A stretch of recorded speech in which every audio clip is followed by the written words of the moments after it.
Sports Guru Sharon. I am your host, Sports Guru. We're coming into another three-game slate of home games between the Bucks, the Bears, and the Cowboys. And then we have a road game against the Packers in this 2026 NFL season on the 2023 Madden Simulation Engine. Action tomorrow night as the Nuggets host the Sixers, presented by Indeed.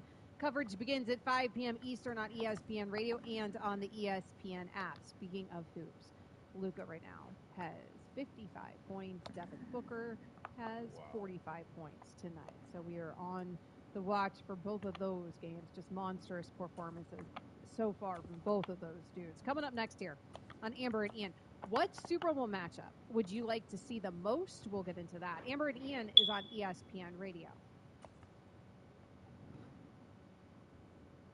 There were four: the Chiefs, the Ravens, the Lions, the 49ers. Two of those teams will find their way to a Super Bowl. Amber and Ian, presented by Progressive. Amber Wilson, Ian Fitzsimmons here with you. Sixers at Nuggets on ESPN Radio. Coverage will begin at 5 p.m. Eastern on Saturday. Also on Saturday, UNC at Florida State. Coverage will begin right here at 1:30 p.m. Eastern. So you can listen to some basketball on Saturday and then get geared up for championship football on Sunday. And in terms of a Super Bowl matchup, Ian, never too soon to discuss. What's the matchup that Fitzsimmons wants to see? I don't like you anymore. Why? This one's hard. It really is, because the Lions are the underdog feel-good story. And my brother coached there for 6 years, right? And then Kansas City, to me, and I'm curious to get your thought. Before I give you my full answer, let me get your opinion on this. Is Kansas City right now, I mean, going into what, 6 straight AFC championship games, have they become the Alabama or Georgia, right, of the NFL, where every year, here they are. And we constantly hear in college football that we're so tired of Bama and Georgia, and it was Clemson at one point, right? Then you got some fresh blood, and bam. I mean, it was like a shot of adrenaline. Is Kansas City, to you right now, the Alabama or the Georgia of the NFL? Well, for me, it would just be Alabama, because I'm not there yet with Georgia. I'm not as tired of Georgia. I'm a lot more tired, frankly, of Ohio State than I am of Georgia. Oh, wow. Really. I probably one more from Kirby, and then I'll be over it. But Alabama's run, absolutely, incredibly tired of it. Not at all sad to see Nick Saban retiring. Okay, we can harken it back to Yankees and Bulls and part Cowboys of that Georgia and thing is that people like end up hating. Part of that Georgia thing is that some Florida Gator coming out in you, or because back-to-back natties? No, Gators hate Georgia. That's what I mean. I hate Georgia. So yeah, with that's a what I passion. mean. So no, but I mean it's just two. I guess for me, like two, and yes, it's back-to-back. But I guess for me, that's not necessarily a dynasty. Now, if you're winning another one, what I don't like is dynasties. Like the Warriors got really old to me. I'm not going dynasty at all. I'm just saying and from a Bama felt like a dynasty. No, it was. It didn't feel. It was. Aren't in the same It was. category. Yeah, I mean, it was. Saban built a dynasty. Saban built an empire. He took a town and built it into a city. Kansas City, right, and Mahomes in 6 straight AFC championship games and everything else, right? Is that the question on the table? Have they become the Bama? Let's just shorten it there, right? The Bama of the NFL. Yes. To me, the Kansas City Chiefs have absolutely become the Alabama of the NFL. I am tired of it. I've been there. I've done that. I've seen it. I have no reason to dislike Kansas City other than that, right? It's just a story that we've seen time and time again. We all know they're great. Sure, Patrick Mahomes is great. Andy Reid's great. Like, the conversation's over with those guys. It's done. Yada, yada, blah, blah, blah. It's boring to me now. Well, let's move on. I want some fresh blood. Wow. So the Ravens wouldn't be boring to me, because to me it's so much of a better story to watch Lamar Jackson finally get over that hump, right?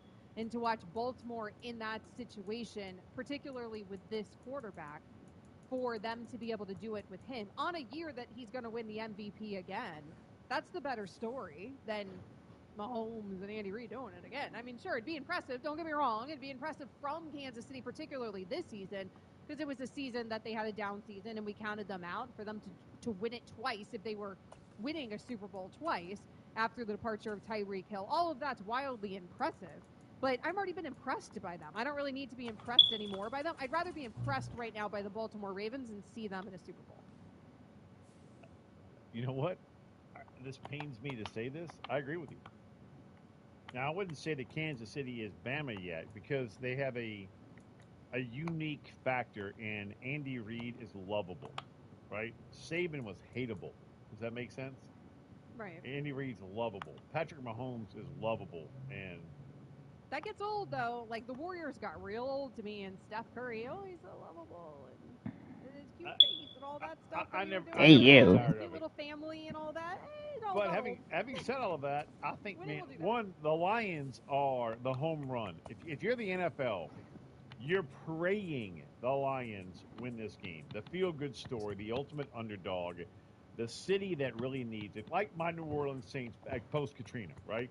I mean, you and I talked about this a couple nights ago, where a football team gave hope not just to a city, but to an entire region of the country. Well, Detroit's on its way back, but, man, to ride the back of a football team, when you live in a city that is all about sports and a field, man, when it comes to a fiscal responsibility and a fiscal impact in a community, it's remarkable what winning does. He's still right? in. So, Are you not serious? just from a feel-good story, the underdog He's story, lost, but who the like, hell ever two. dreamed in our lifetime that we would see the Lions in a Super Bowl? Let that sink in. Let me Right? I edit mean, Tom I Brady's didn't. attributes You didn't. anyway. Hell, my brother Because coached for him for 6 years. He probably did.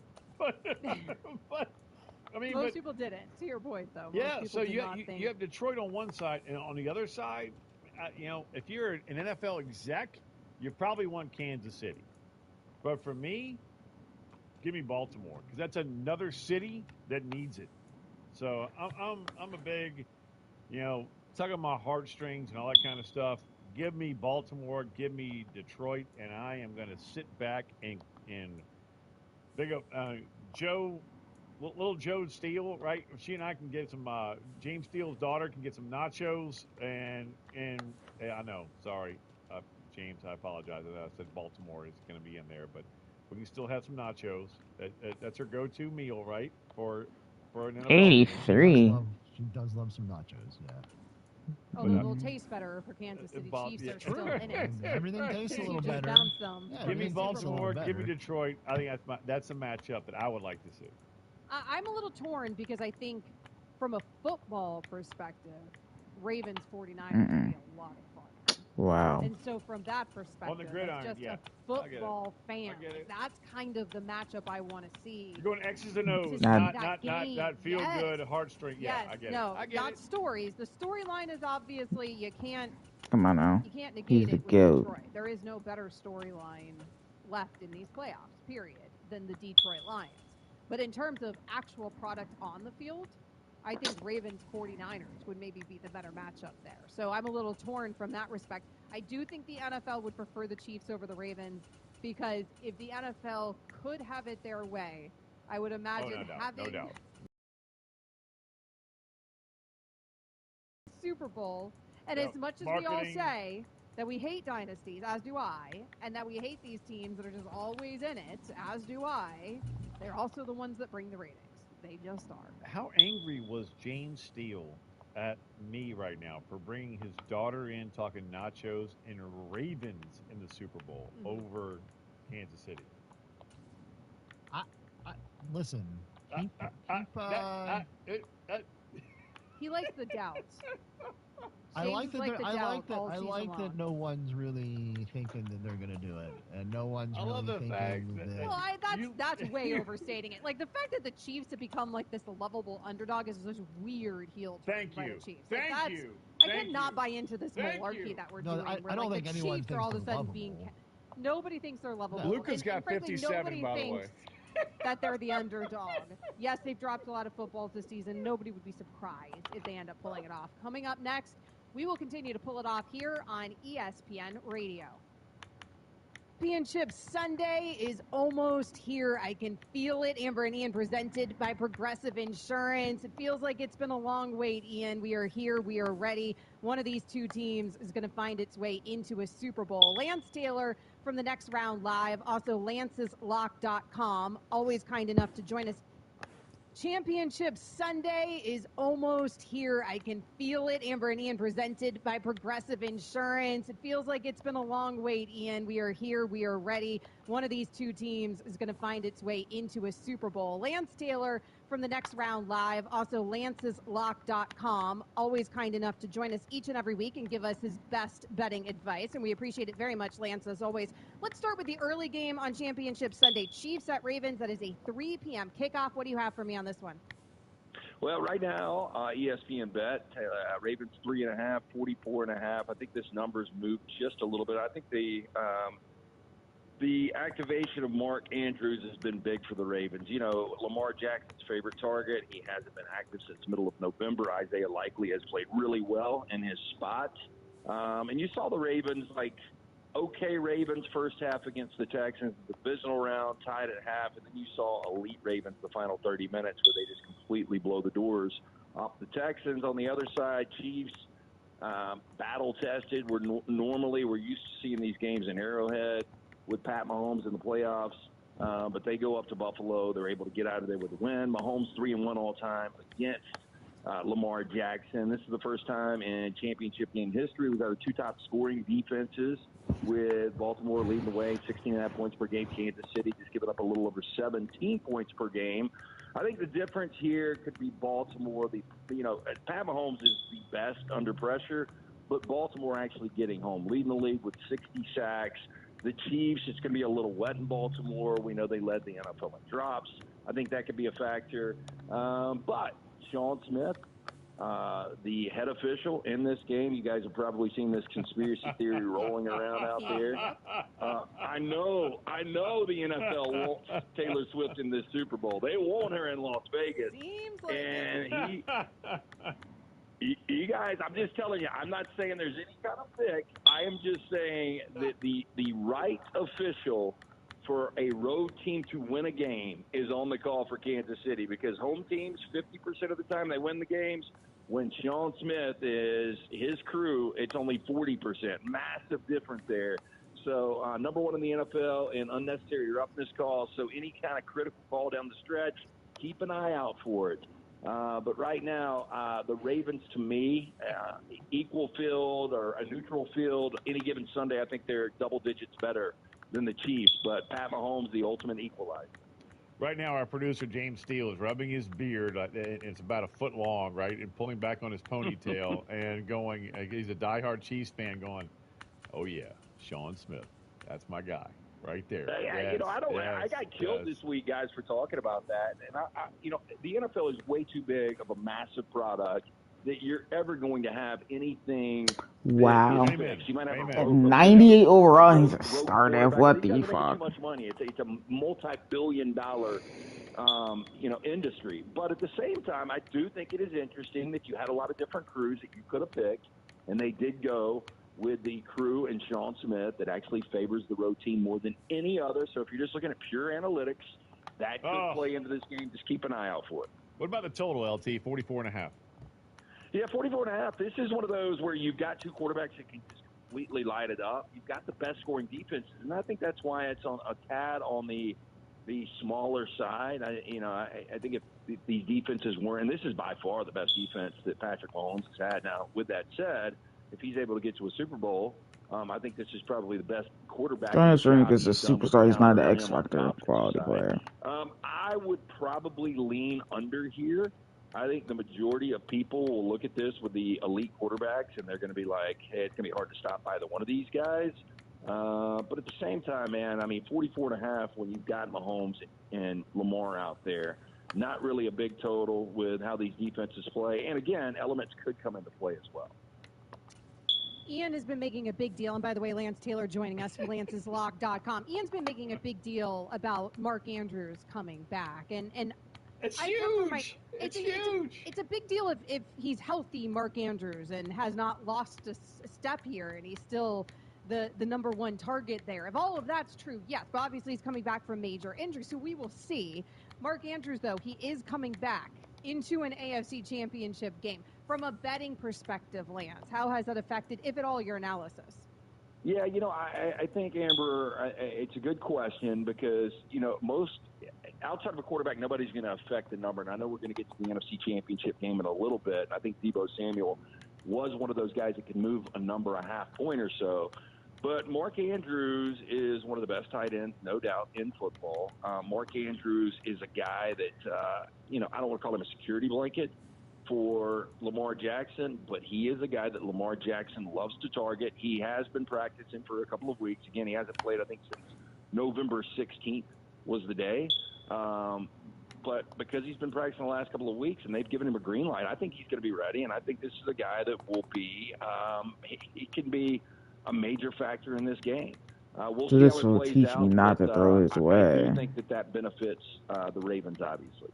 All right, we know you have a massive play on the NFC Championship game. Detroit at San Francisco, minus San Fran right now on the ESPN bet, minus 7.5. Folks, I can't advise you enough. You never get beat by that hook, especially on a number like 7. So buy the damn thing one way or another. Total 51.5. We know that on Lance'sLock.com you can get his big play on this game. But as far as analysis go, what do you see, especially when it comes to Deebo Samuel?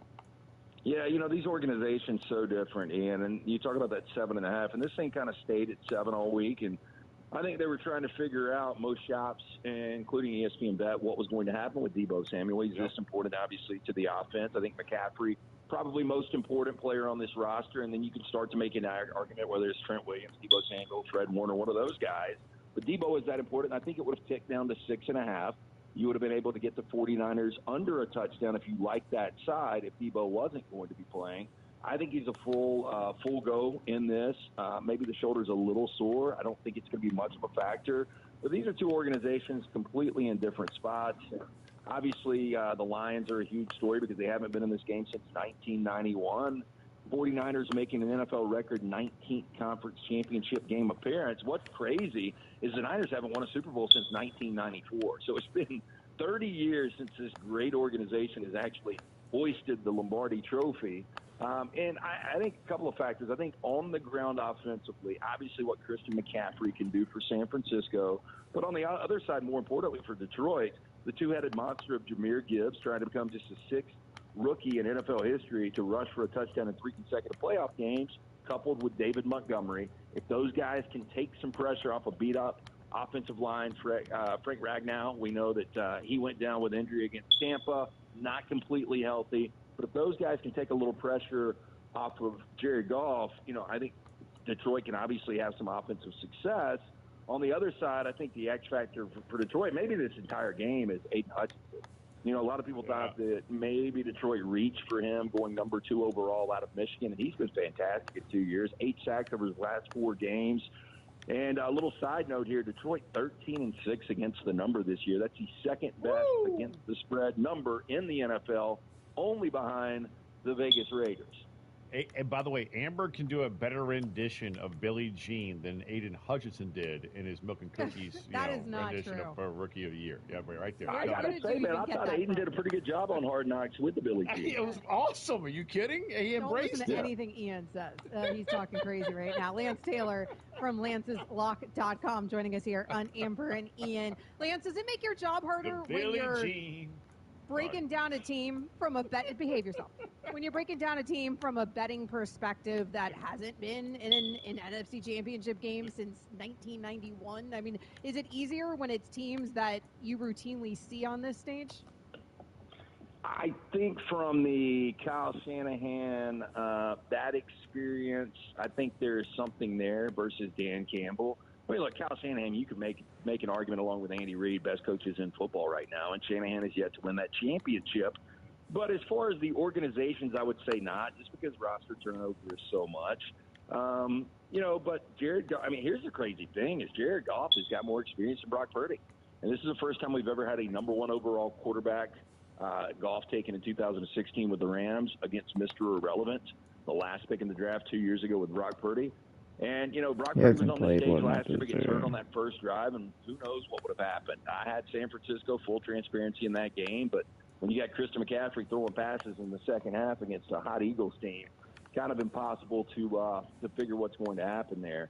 But, San Francisco, obviously the better organization throughout the years, but I think in this moment in time, maybe a little more playoff experience. Obviously the head coach, Kyle Shanahan's got more experience. But this Detroit team, they're red hot right now. The Billie Jean, up my love. Amber's looking at me right now going, what in the hell? Is he really going to do this? No, I'm not. But we might. Hey, and I'll say this final thing on these championship games. The home quarterbacks have so much pressure on them. Mahomes has obviously already got a couple of these under his belt. Goff has been to one. Detroit's playing with house money. Again, San Francisco now winning a championship in 30 years. Brock Purdy, a lot of people believe, game manager. This isn't the guy that's going to be the future of the 49ers. And on the other side, as good as Lamar is in the regular season, we know he struggled in the postseason. So all of the pressure is on the home quarterbacks this weekend. Give me your best Michael Jackson rendition. Go. Oh, my gosh. I can't, Ian. Yeah, don't let him walk you down this path. Yeah. There's no need for that. It's Friday. It's late. Easier, Come on. I can't get that high.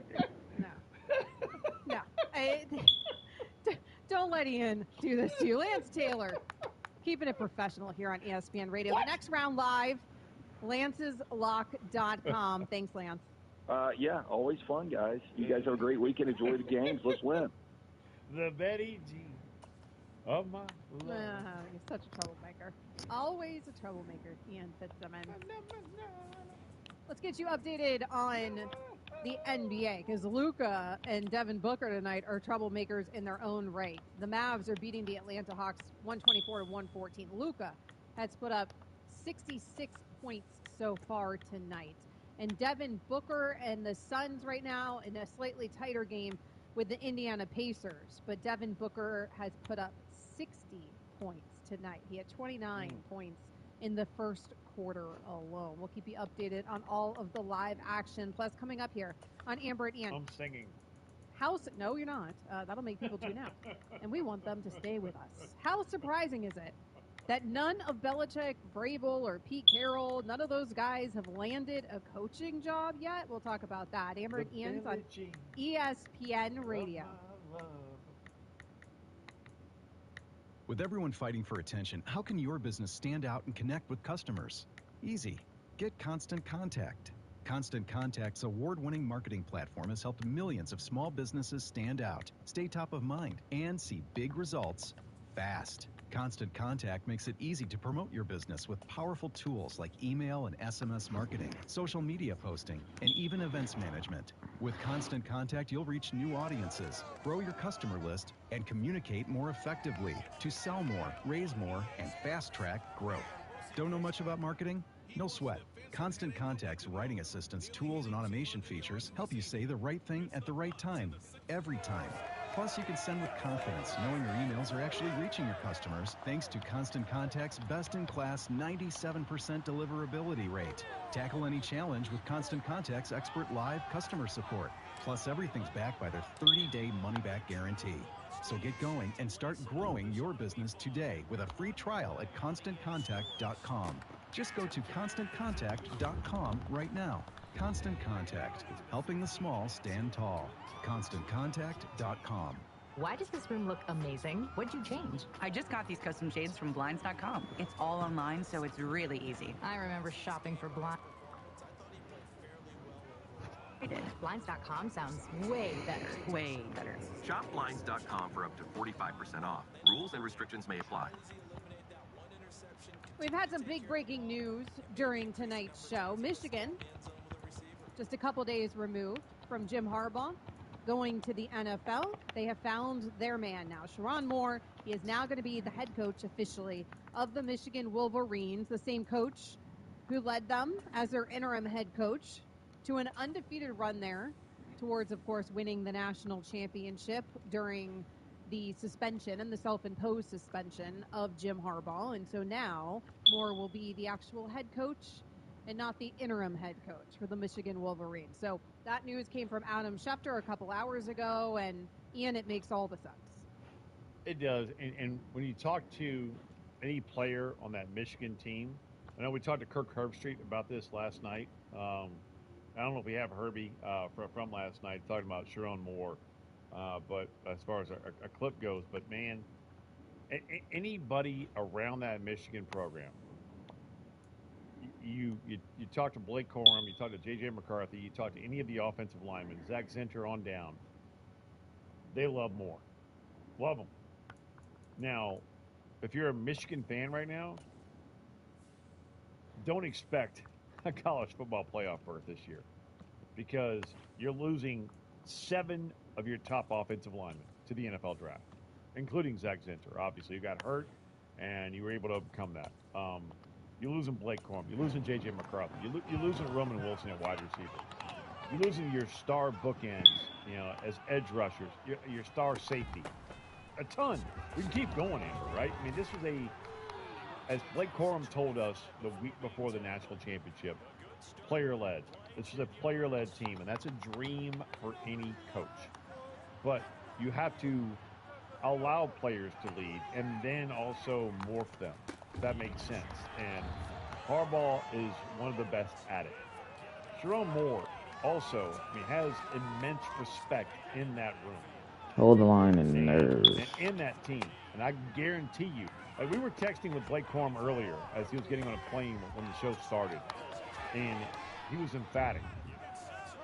Coach Moore is the man for the job. So when you have a guy like that saying it, where Manuel, the AD, played under Bo Schembechler, at Michigan, this, to me, is a no-brainer. It was the easy one. Done. Seal it. And it got done in a very short amount of time, Amber. Why? Because it was the only decision and the right decision to make. Yeah, a very easy decision there for Michigan. Probably an easy transition, at least as easy as a transition can be when you're moving on from a championship-winning coach. So, again, Sharon Moore, the head coach now of the Michigan Wolverines. Luka Doncic has put up 70 points tonight. 70.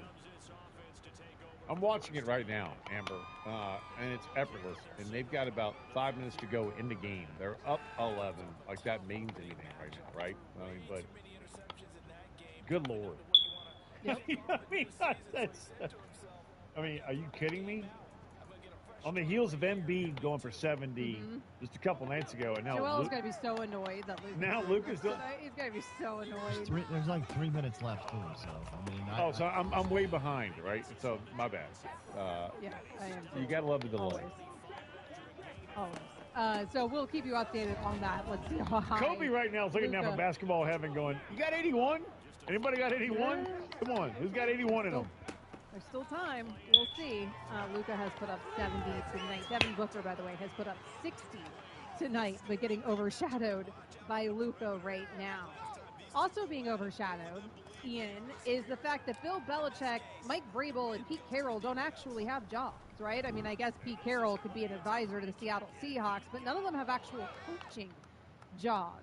3 of the biggest names in the entire sport, and nobody's hiring them? Yeah, this one's interesting to me, and it's a fascinating conversation because I'm going to put this to you, Amber.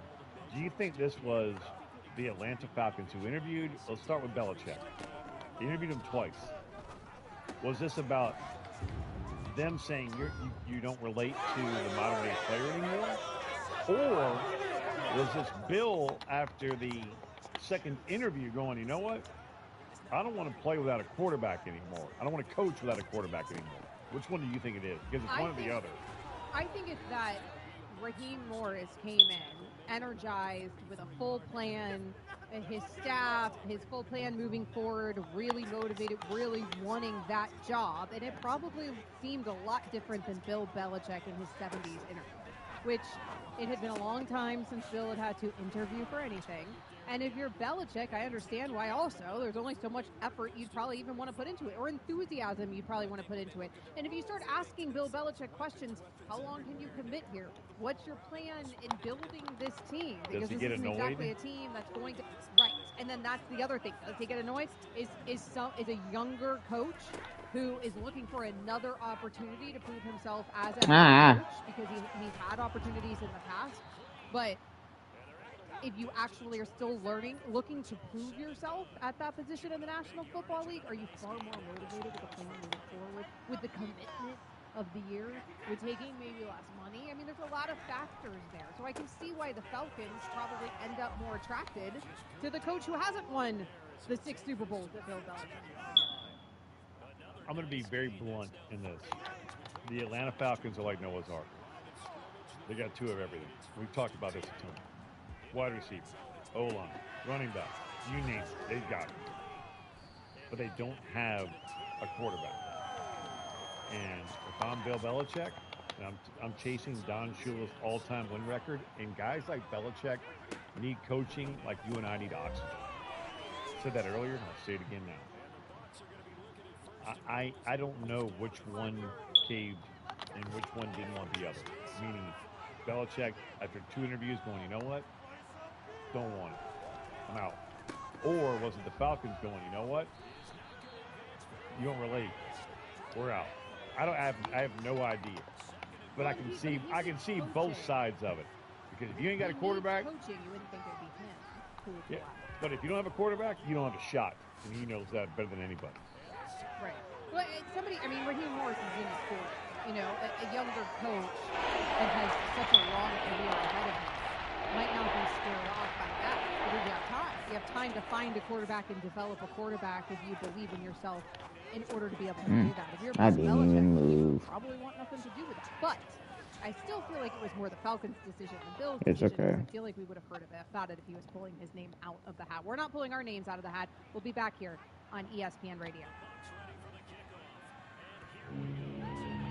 A man has been murdered on the ship, and the killer is among us. A murder? Ooh. We're fortunate to have on board the world's greatest detective. Everyone on the ship is hiding something. Preposterous. It can't be me. The joke's on you. You know something bigger is going on. That is what I am here to find out. What have we learned? A lot. Just not, who done it. Death and other details. Now streaming only on Hulu. Devin Booker finishes his night for the Phoenix Suns with 62 points in a losing effort. The Suns lost to the Indiana Pacers 133 to 132, or 131 rather, 133 to 131. 62 points down the drain for Devin Booker. But he was very much outgunned tonight because Luka wanted something to say about it. Luka right now has 73 points against the Atlanta Hawks. Game pretty close, but it looks like Dallas is going to end up winning. What? Right? 5 seconds are left. I'm showing 5 seconds to go. 146, 143, and what? Luka was really fouled on the inbound after Trae Young made a 3 to make it a 3-point game. But they didn't call it. Luka passes to Tim Hardaway Jr. What? He's the one at the free throw line. This shit went off his foot. 5 seconds to go with another free throw to come for Tim Hardaway Jr.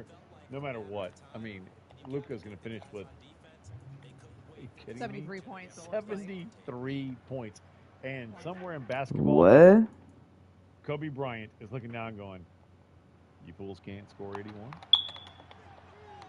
I mean, it's... Because people have been trying this week. Joel put up, 70? How many did Joel? 70. Was it 70?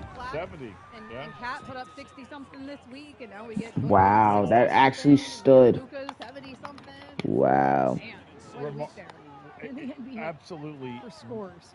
Mesmerizing before we get to big deal or not a big deal, but just to put into perspective what Kobe's 81 means.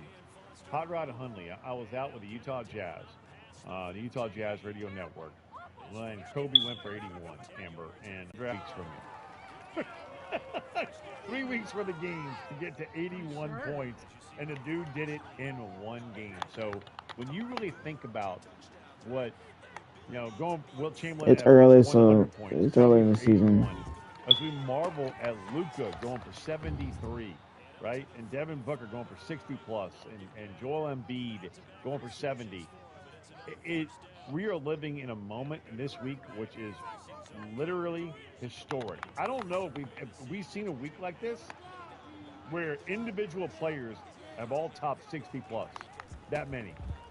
That's an ESPN stats and info. Yeah, I don't know. Hell of a week. Remarkable. Certainly. Yeah, remarkable week. So, Luka with 73 points tonight. By the way, Kobe Bryant, the great Kobe Bryant, passed away 4 years ago today. Him and his daughter, and of course, the other who were on that night. 4 years since we lost Kobe Bryant. Sorry. Let's transition. No easy way to do it, but let's play some big deal, not a big deal. Thank you. Making headlines. 45-40, 35-30, 25-20. Or not a big deal with Amber and Ian. And James Steele. Hello, James. Yeah, let's stick with the NBA here. LeBron James became the first player to be named to 20 All-Star teams Thursday night, and he was selected for the Western Conference as part of the league's unveiling of the 10 starters for next month's All-Star game in Indianapolis. James, who passed Kareem Abdul-Jabbar for the most All-Star nods in NBA history, was joined in the West starting five by Nikola Jokic, Kevin Durant, Luka, Mr. 73 points tonight, and Shai Gilgeous-Alexander.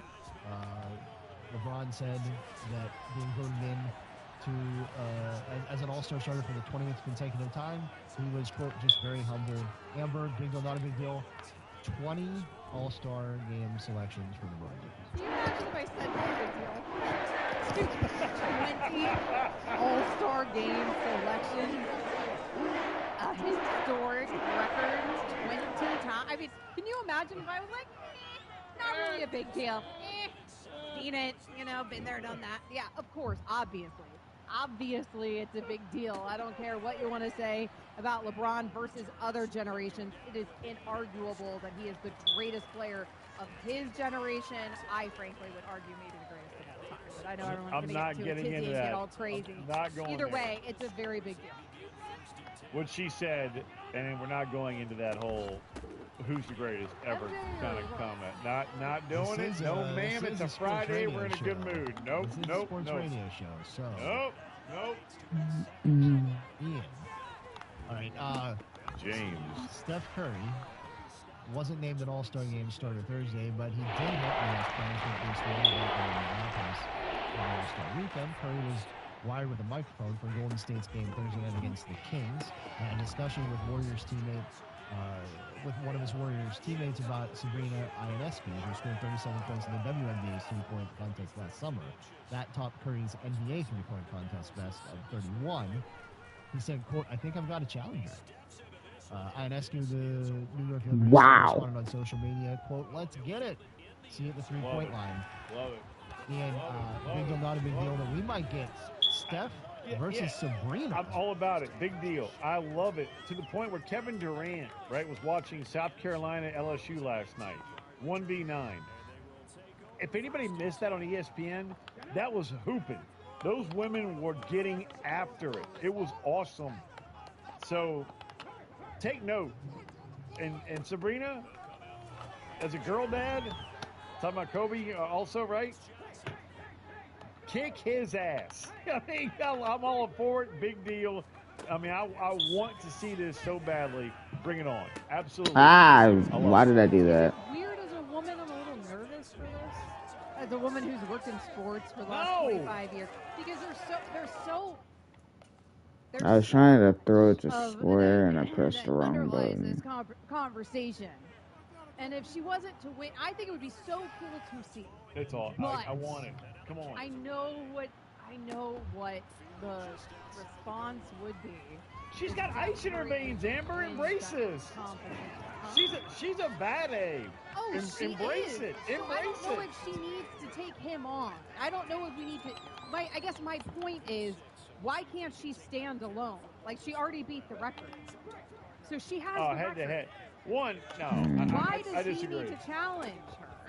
There's like and I don't mean to. I'm not normally the woman that does this here on the radio, but there's something about it that I'm like, I don't know. Why can't we just let Sabrina be the boss and be Sabrina. Why do we need to like have the man take her on in order to solidify? If I'm Sabrina, I know James, we're going to come back to you for another one. But Amber, if I'm Sabrina, I'm walking into his locker room, Larry Bird style, and going, "You finishing second?" and walking out. That's what Larry Can y'all Bird stop did fucking bullying me, please? I'm fucking tired of that shit. It's a fucking game. Calm down. You know, Uni still on. Yeah, no, you're not touching this one. And I fucking hit it into the end zone. Doesn't even take the practice top off and goes and wins the three-point competition. And on the last shot, famously, as he lets it go, holds his finger up like, you all know what just happened. That's Sabrina. Go do it. I love it. Sorry. No, I listen. If we lived in a slightly different world, I would agree. I just know what the reaction. I just know the reaction, the misogyny that will appear. No. If she was not to win that contest, and it's not a contest she actually needs to partake in, because she's already won. Is my point. Like she has already won. Go ahead. It's not normally. This is not normally the type of take I have, but I know. there's something. There's something that's a little. I don't know. I'm just like a little like. Basketball is doing so well. There's so much hype around that game it. last night. If anybody missed it, you missed out. It was awesome. And by the way, I know he's doing it all respect. I'm not saying anything negative about Steph Curry here or him wanting to challenge her. Like I think that's dope. I just don't think it's necessary. I'm not saying anything negative. I think it's cool. If there wasn't going to be like an unbelievably misogynistic backlash if she doesn't win it, which there shouldn't be, and we should all just be able to enjoy. So therefore, it is a big deal. That's what we're saying. It is a big deal. There we go. Right there, it is. Everybody has a point there. All right, on Wednesday afternoon, Hope College in Holland, Michigan, their Twitter account posted a picture of Kirk Cousins posing with assistant professor Patrick Gentle's sports communication class. Cousins, who played his high school football at Holland Christian High School in the city, explained the situation in a tweet on Friday. He said, quote, 2 students stopped me after my physical therapy session at Hope, told me they'd get extra credit if I showed up to class, so I had to stop by, Cousins wrote. I love this guy. So got a couple of kids some extra credit by stopping by the class. Ian, big deal, not a big deal. Kirk Cousins, if you didn't watch the Netflix doc Quarterback, and not fall in love with Kirk Cousins, the person, I don't care what you think about the player, then there's no way you're not saying it's a big deal, because everything this guy does in the community, especially for people that, I mean, a lot of guys could have just walked away like, I got to go, I have, and the kids would have understood it. This dude, no. So it's a big deal because it meant that much to those kids. Love the guy. Absolutely love the guy. Me too. Underrated and underappreciated. It's a big deal.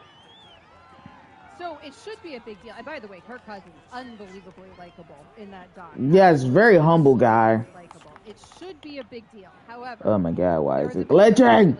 This week, in the last couple days, where Bad Bunny showed up to a class at the University of Miami. And so that's kind of a bigger deal because if we're weighing here appearances in college classrooms this week, Kirk Cousins is super cool.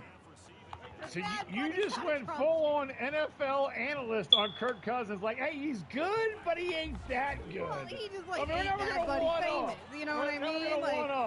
Like Kirk Cousins, as famous as Kirk Cousins is in NFL circles, he's got 654,000 followers on Instagram. Bad Bunny has Bad Bunny. The question is, big deal or not a big deal? Kirk Cousins help these kids get extra credit. Bad Bunny has 46.5 million. Okay, so the question was. So in terms of fame and popularity, the question was, did Kirk Cousins, big deal, not a big deal, help these kids get extra credit? It would be a big deal if not for the fact that Bad Bunny showed up in a college classroom this week. Again, Kirk Cousins' leg hiked on like a fire hydrant dog. There you go, right there. All right, one more. 6.5 million. Yet again.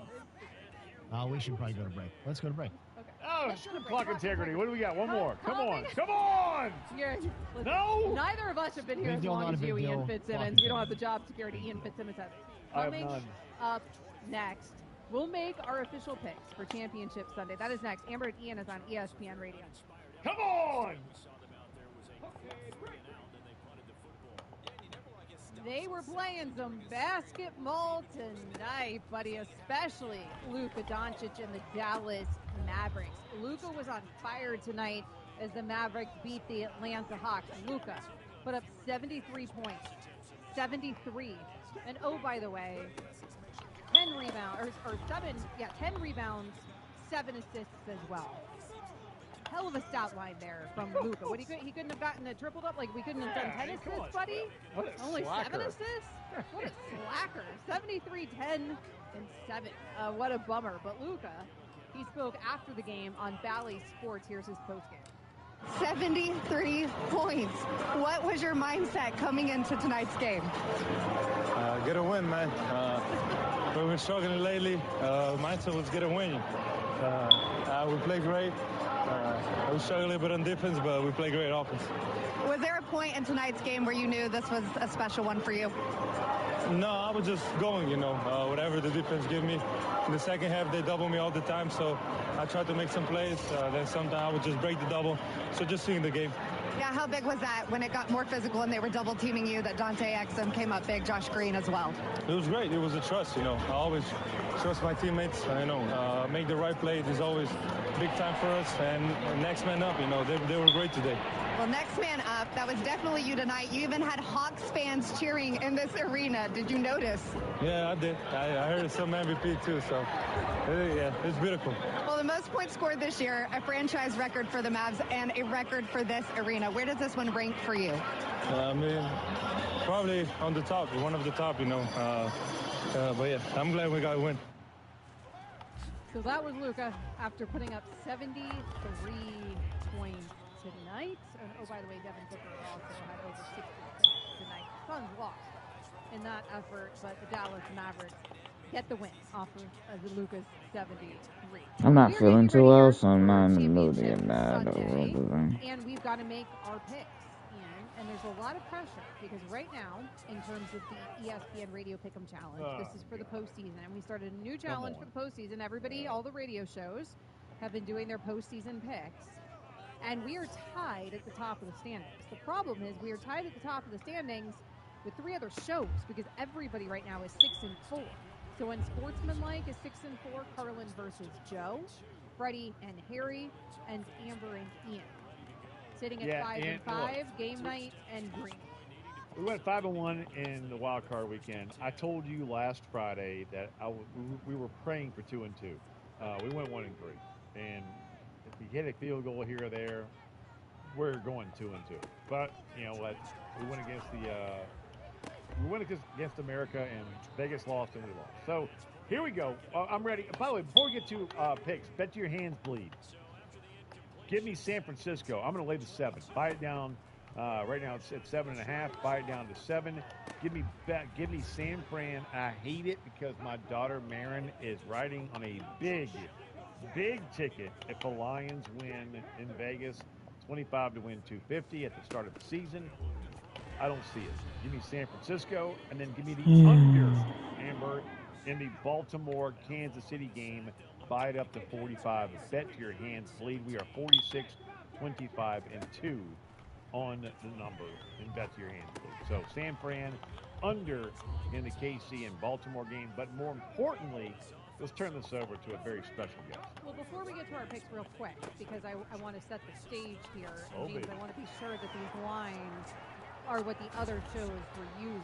So right now, Baltimore on ESPN Bet is favored by 4, and San Francisco is favored by 7. Are those the lines that we're working off of? Okay. Yep, that's it. Okay. All right. Just making Even sure. better. Even better.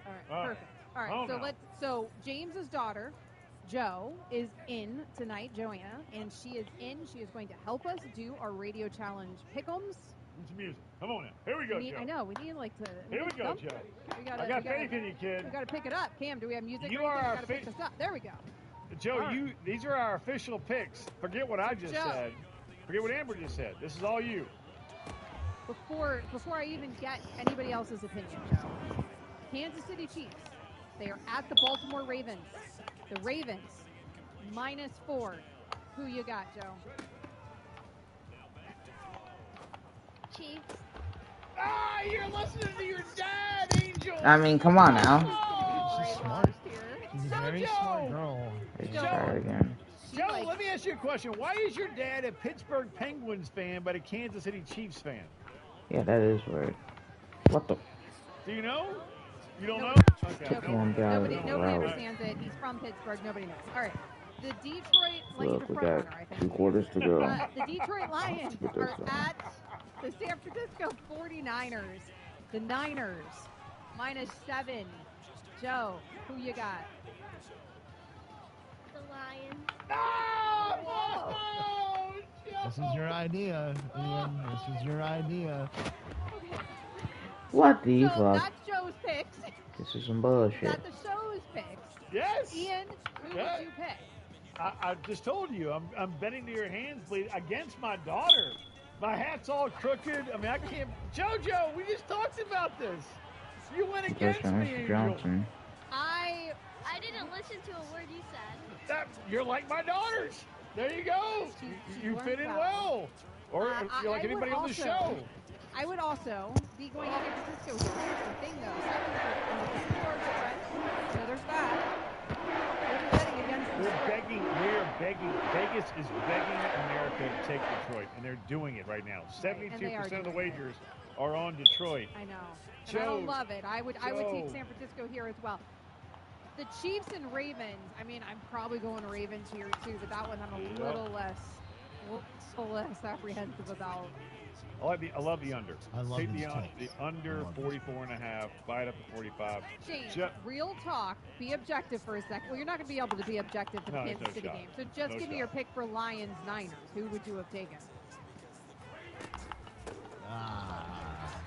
Cam, what do you got since he's going? Cam, I what do you guess got? 49ers.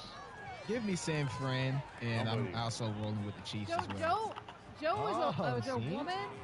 Is a woman on an island by herself, and so if we're rolling with Joe's picks, then we know everybody else is going to take the Niners. So if it hits, Joe, you're a genius. You get ice cream forever if you hit the Lions. There you go. If it hits, could hit. So Joe, the spread, what it means is that we haven't gotten there in 3rd grade yet, so she hasn't learned that kind of math. I feel like she's got this. She's got this. The Niners could still win, but they just have to win by less than 7. So you win if the Lions win the game, or if the 49ers win the game, but by less than 7 points. Then you are a genius. And I'm sure that's what's going to happen. More geniuses to come here on ESPN Radio. Game night is on ESPN Radio.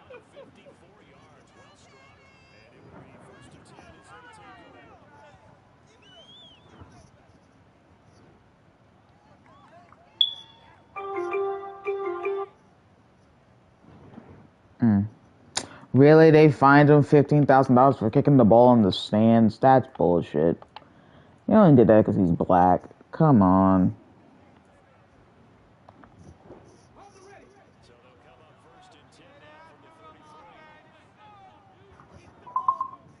Shut up.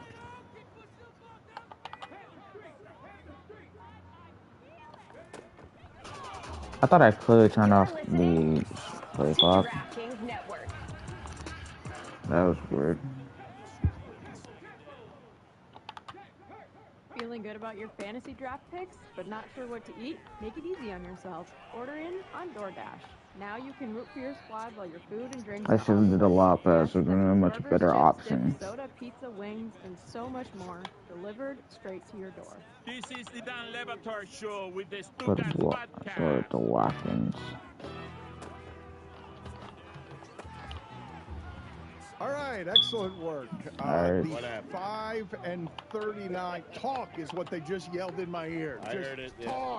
Talk. That's your life, man. Talk. The 5 and 39 Pistons beat Oklahoma City by 16 at home yesterday. Any given Sunday. The The city of Detroit surely is thrilled today.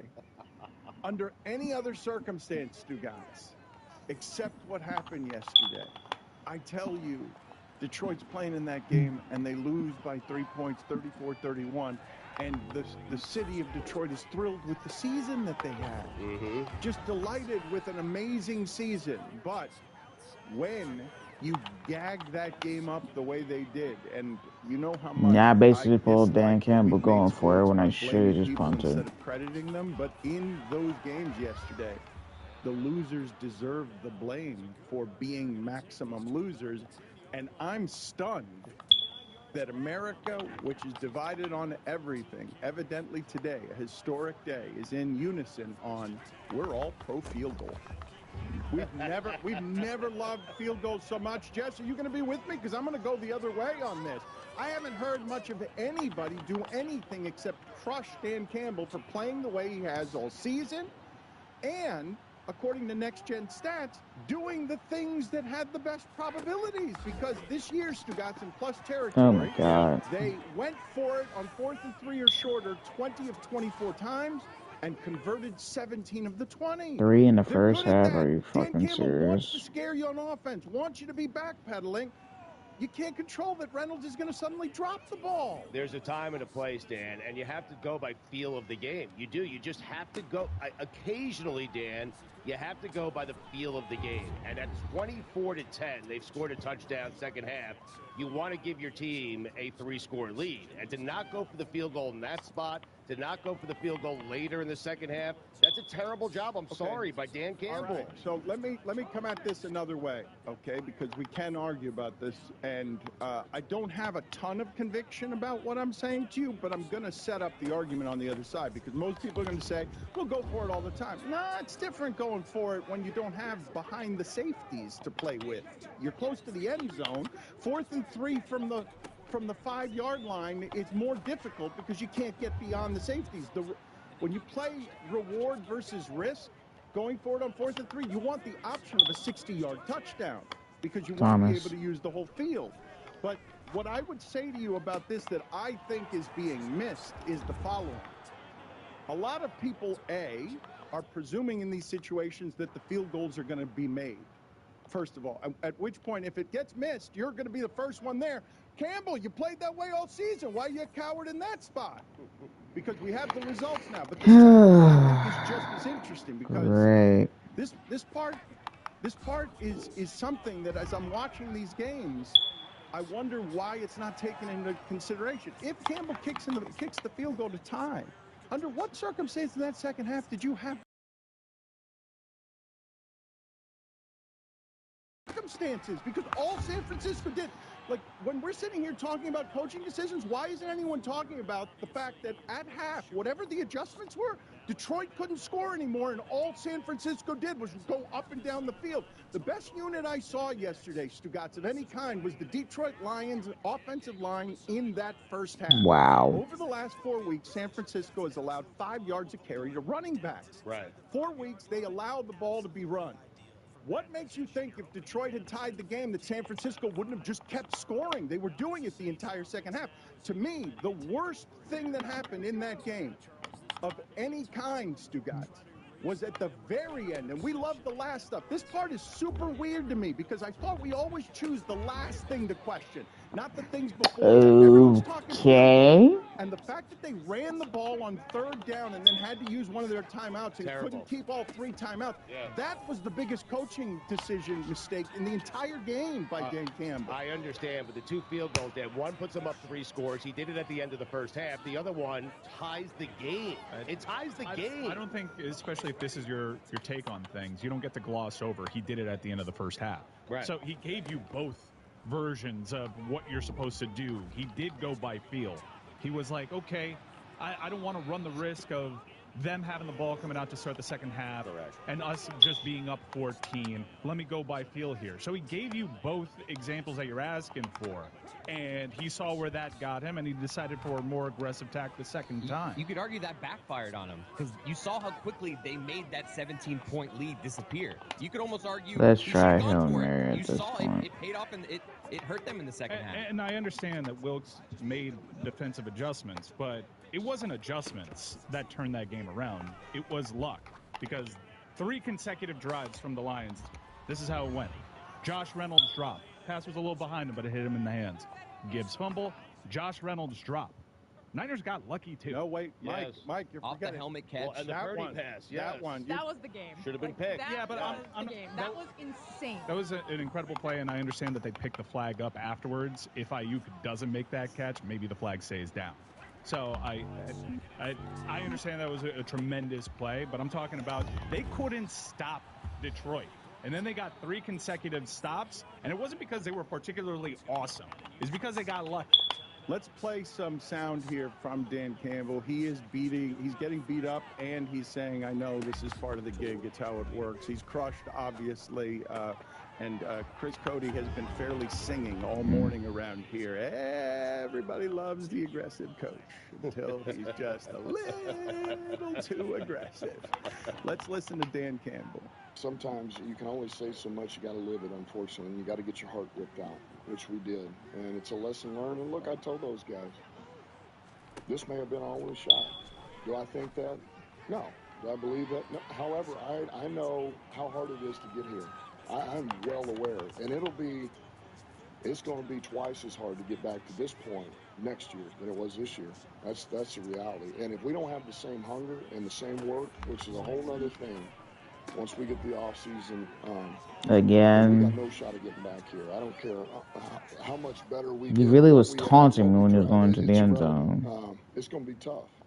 Everybody in our division is going to be loaded back up, and you're not hiding from anybody anymore. Everybody's going to want a piece of you, and which is fine, which is fine. But so it's hard. You want to make the most of every opportunity, and we had an opportunity, and we just couldn't close it out. It does. It stings. It stings. That nose is red. Why? The reddest nose I've ever seen. He's kind of right, too. It's not usually when someone makes their debut, it signals an era, especially if you look at the trajectory of season-over-season success that Dan Campbell's had there. But he's right. You look within their own division, the Packers look to be like a problem going forward. Mm-hmm. Caleb Williams is probably entering that division. Minnesota was hamstrung by a bunch of injuries this year. That's still good. It's not often that you find yourself conveniently, because of the way the Cowboys lose in the first round. There were a lot of things that broke their way this year, including a big lead in that game. It's hard to get back there, and Campbell actually had the right perspective. There are a couple of things that I want to get to from that game, because San Francisco beat you even though Kittle did nothing, which I'm always stunned when Kittle does nothing. He blocked. Yeah. He's like that, though. He's boomer bust, George Kittle. Like, it's weird. He has really good games and then just nothing burgers. The sequence that Mike is talking about there, 4th down drop by Reynolds, dropped interception off of a face mask. I want you to understand how weird it is in one-on-one coverage to throw a football 50 yards downfield, hit someone in the face mask with it, and have it pop up in a way that's catchable. It's 50 yards. In stride. It's 50 yards. 5 fucking touchdowns. It's not a normal thing for the ball to pop up that way when you've thrown it 50 yards. Think about the way the ball is shaped and the way a face mask is shaped. And if I threw it 50 yards 50 times, do you think I'm getting that bounce to Ayuk? Again, one more time. Then you get the 3rd down drop by Reynolds. And I don't know that anyone feels worse than that dude today. Maybe Zay Flowers. Definitely Zay Flowers. I mean... I do feel bad about the 4th down discourse, because a lot of it is like, don't blame Dan Campbell, blame Josh Reynolds, because he dropped an easy one, and it is a team loss. I feel bad for all of them. You feel the worst for Zay Flowers today, though. If you're going to feel bad for someone out there... Yes, worst 30 seconds a player probably could have playing that position in an AFC Championship game. Let's go through what happened there because Stugatz, and I'm not someone who generally says Bro, how do you overthrow your receiver? Experience matters in those situations, but the two teams that coughed it up don't have any experience in those situations, and Detroit had one guy who does have experience in those situations, Goff, and it wasn't his fault. He can't also catch the ball. He made the throws that should result in the conversion. Lamar can catch the ball. Lamar can catch the ball. I thought that would have been an 80-yard touchdown if he had broken the ankle tackle. It was close. It was almost. It would have been the best play we've ever seen. Well, Romo said it was anyway. It still was a great play. He needed to clarify it was the best 13-yard play he's ever seen. Yeah. Yeah.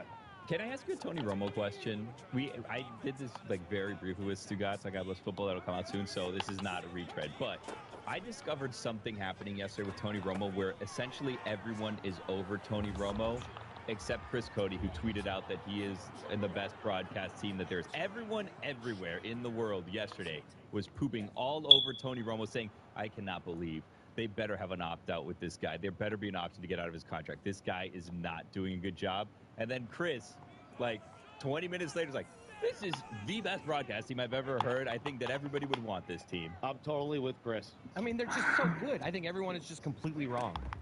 There's no debate about it. Jim Nance is fantastic. There is debate. No, there's not. Well, it's happening right now. No, people are wrong. Everyone's wrong. Tony Romo, his enthusiasm, the info. I mean, Greg Olsen, I'm not saying Greg Olsen isn't also good, but just the height of it, it's fantastic. I miss the predictive analysis. He used to do things that kept it exciting in the bedroom. Remember how we all fell in love with Tony Romo? It was, here's what's going to happen. This was the last time he's done that. Everyone knows it's not Valentine's Day without the flowers, so whatever you do, don't be like me. Don't forget the flowers. Beat the Valentine's Day rush and order early at 1-800-Flowers.com. Right now, at 1-800-Flowers, you can get up to 40% off a beautiful, gorgeous bouquet of one-of-a-kind roses that are guaranteed to wow you another. Please do not be like me. Don't put it off. Delivery dates are limited. Get up to 40% off today at 1-800-Flowers.com/Dan. That's 1-800-Flowers.com/Dan. Don Lebatard. Common thread was Stugatz chumming it up with Aaron Rodgers. Yep. I met my quarterback. Yeah, as you know. Stugatz didn't talk to Aaron Rodgers. Nope. Stugatz thought country music superstar Jake Owen was Aaron Rodgers. They had a 20-minute conversation. Identical twins. I mean, Jesus. Stugatz, you're a fucking dumbass. I don't want to hear you anything from you. Relationship with Aaron Rodgers that I have with the guy that I thought was Aaron Rodgers. You're a dumbass. I mean, that is the greatest conversation I've ever had with my quarterback. This is the Dan Le Batard Show with the Stugatz.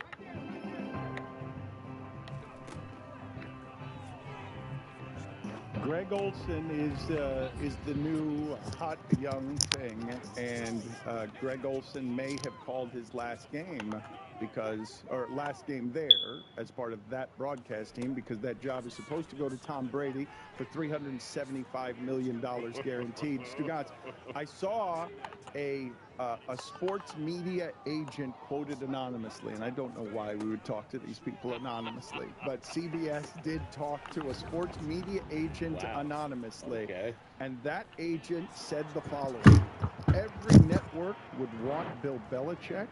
He would revolutionize media with the way he prepared. Deep out, good coaching. I wonder who the agent was. I don't know why you would quote a sports media agent anonymously. CBS Sports, shame on you. Don't do that. Make those people talk publicly with their name on things if they're going to say things like that. That Bill Belichick is going to revolutionize media.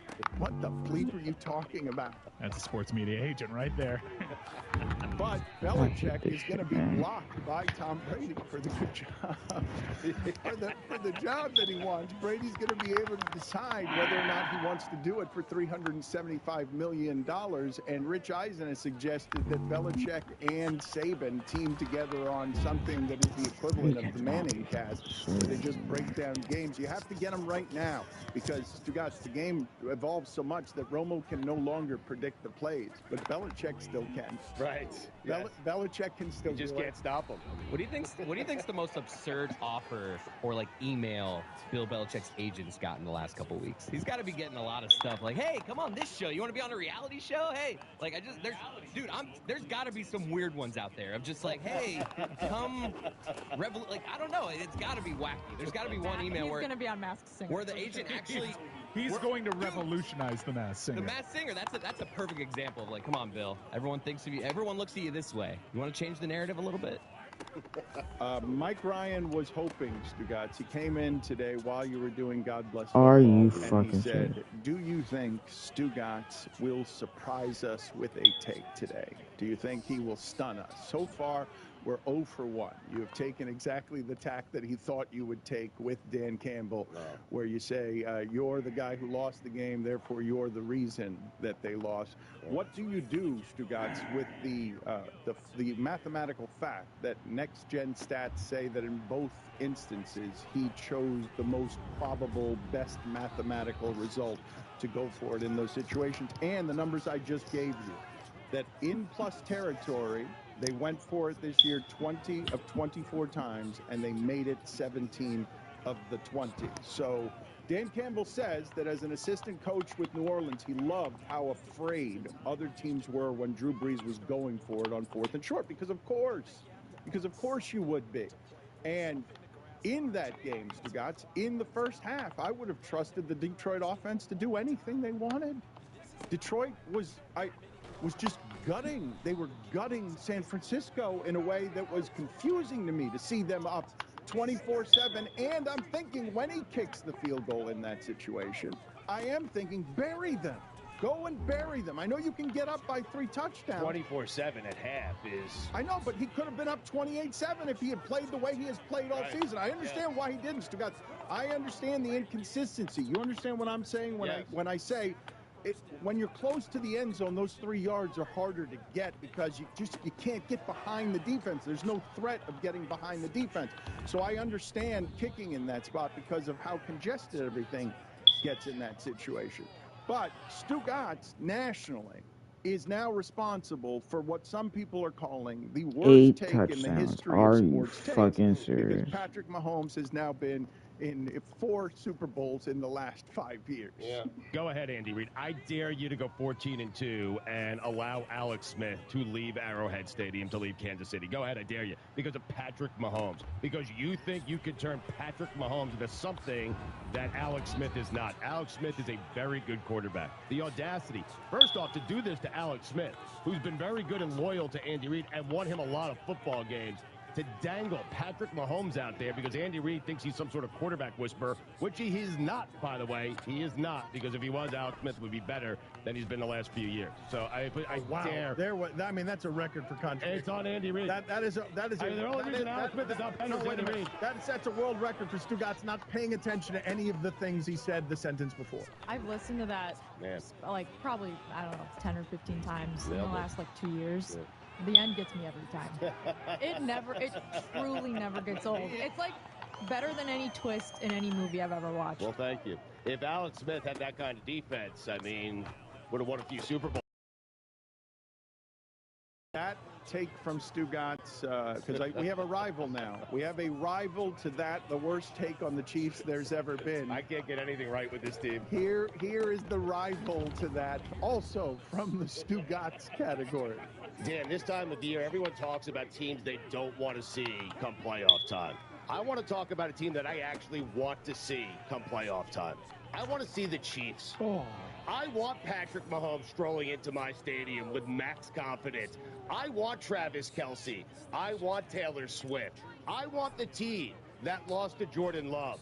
I want the team that lost to Aiden O'Connell. I want the team that trailed 17-0 to Jake Browning. That is the team that I would like to face in the playoffs. That's the team, indeed, that I would want to face in the playoffs because that team is not very good. I have been saying for years there is something off in Kansas City. Last year, that take didn't go so well for me. They won the Super Bowl. This year, it's going very, very well. They are 10-6. They're down. The offense is not what it used to be. The defense doesn't I'm going to travel well. simulate the They're good fourth at home, quarter not great on the here. road. If I'm a playoff team, I don't want Flacco.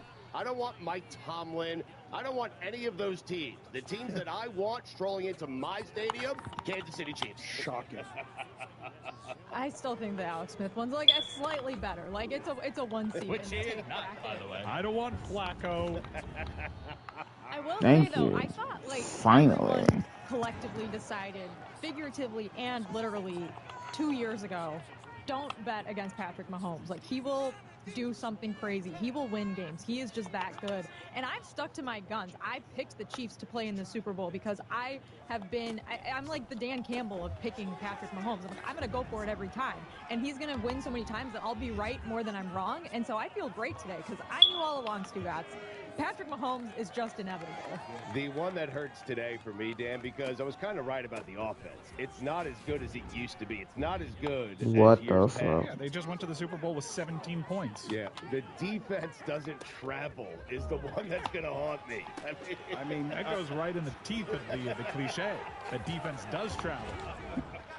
Snead is overwhelming, and he had that same sequence that Jessica's talking about with Zay Flowers, which goes like this. First of all, the first part of it, Zay Flowers is wide open, catches the ball. I can't imagine a whole lot of things scarier than trying to tackle that dude in the open field, and Snead did. He like tripped him, but I thought that was going to be a touchdown, should have been a touchdown because of how much room that he had. Snead tackles him. Snead gets taunted by him.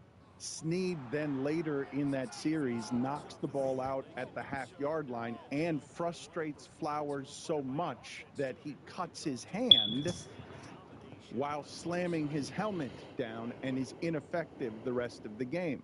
You guys mentioned Patrick Mahomes inevitable, and he made one throw in the second half, but they had 67 yards in the second half. They did nothing in the second half. They didn't score. Right. They did, but they did nothing. It's not just not. That pass to MVS, Dan, to put the game to end, I was like, all right, Agreed. I've seen enough. How great was it that that's how the Chiefs made it to the Super Bowl? Perfect. A team that has dropped more passes than everyone, that's had so many balls bounce off of receivers' hands, and that circus catch is what gets them And into he the Super gets Bowl. to shush the crowd. Like, that was like, all of you all season, you shut up. That was not to that crowd. That was to the whole season. Can we also talk about, by the way, the greatest penalty in the history of penalties, where the Ravens intentionally forced a 1st and 10 by giving them 15 yards from a 1st and 5. I watched and I was like, this is genius. Well, it's actually, why does this not happen he more should have often? just jumped without aggressively hitting That's him. correct. It made no difference. No, it would have been 5 yards. It doesn't matter, though. It's the same result. What you wanted was for them to lose those 5 yards and make it 1st and 10. If you're going to do it, because you don't want it to be a ticky-tack thing where then they're like, we don't really need to call that one. Do it. You know what I mean? Mahomes is such a star that history will remember that being the game. That's the dagger, the throw to MBS. But not Al Golden's vindication of Deion Bush intercepting Lamar Jackson as he threw into triple coverage. That's why he chose Brad Kaya. The difference in that game was that Kansas City won it in the first half, Stugats. And they won it in the first half, at least in part, because you can feel the differences between those two teams on third down. Mahomes kept converting those in the first half, and you didn't trust Baltimore to convert any of those. Lamar Jackson had a lot of undisciplined throws that weren't even just the interception, because the only way the Ravens can lose that game is if they did it the way that they did it, turning the ball over in the end zone, around the end zone. Well, I mean, triple coverage, when a field goal isn't bad there. No. Like, take the points. You have the greatest field goal kicker of all time. Like, triple coverage in that spot. And I know people are isolating, likely getting pushed. That's when the ball's already in Bush's hands. Like, that was just a terrible decision. And he got away with others because they dropped interceptions. Lamar Jackson and Zay Flowers lost that game. Your two best offensive players lost that game. Baltimore played its worst offensive game of the season. They scored 10 points, and they were wildly undisciplined, because people will talk about Flowers, but I think they will simply forget, Stugats, that at the end of the first half, it's 14-7, and Van Noy decides, I'm going to headbutt Kelsey. and it's 15 yards, and now you just gave him 3 points. Right. Kelsey was setting that one up all game long. He was setting it up beforehand by taking Tucker to tease before the game. He was trying to irritate them from the moment he came out. He's been trying to irritate everybody since he started dating Taylor Swift. It's working. It is working. That guy wins at everything. Sandbagger. 11 catches on 11 targets against that safety and those linebackers. This episode is brought to you by Indeed. We're driven by the search for better, but when it comes to hiring, the best way to search for a candidate isn't to search at all. Don't search, match with Indeed. Use Indeed for scheduling, screening, and messaging so you can connect with candidates faster. Listeners of this show will get a $75 sponsored job credit to get your jobs more visibility at Indeed.com/SBO. Terms and conditions apply. This episode is brought to you by State Farm. You might say all kinds of stuff when things go wrong, but these are the words you really need to remember. Like a good neighbor, State Farm is there. They've got options to fit your unique insurance needs, meaning you can talk to your agent to choose the coverage you need, have coverage options to protect the things you value most, file a claim right on the State Farm mobile app, and even reach a real person when you need to talk to someone. Like a good neighbor, State Farm is there. Don Le Batard. We got Afrini Hardaway. Superstar Lemon Reed. Who was Afrini Hardaway? I was trying to read fast. UD was on the team. Luke Jackson, Bobby Jones, The Matrix, Shawn Marion. Stugatz. Zoe, Shaq, Smush Parker, Chris Quinn. Wait a minute. D. Wade. Wait a minute. Jason Williams, Darrell Wright. I mean, stacked roster. This is the Don Le Batard Show with the Stugatz.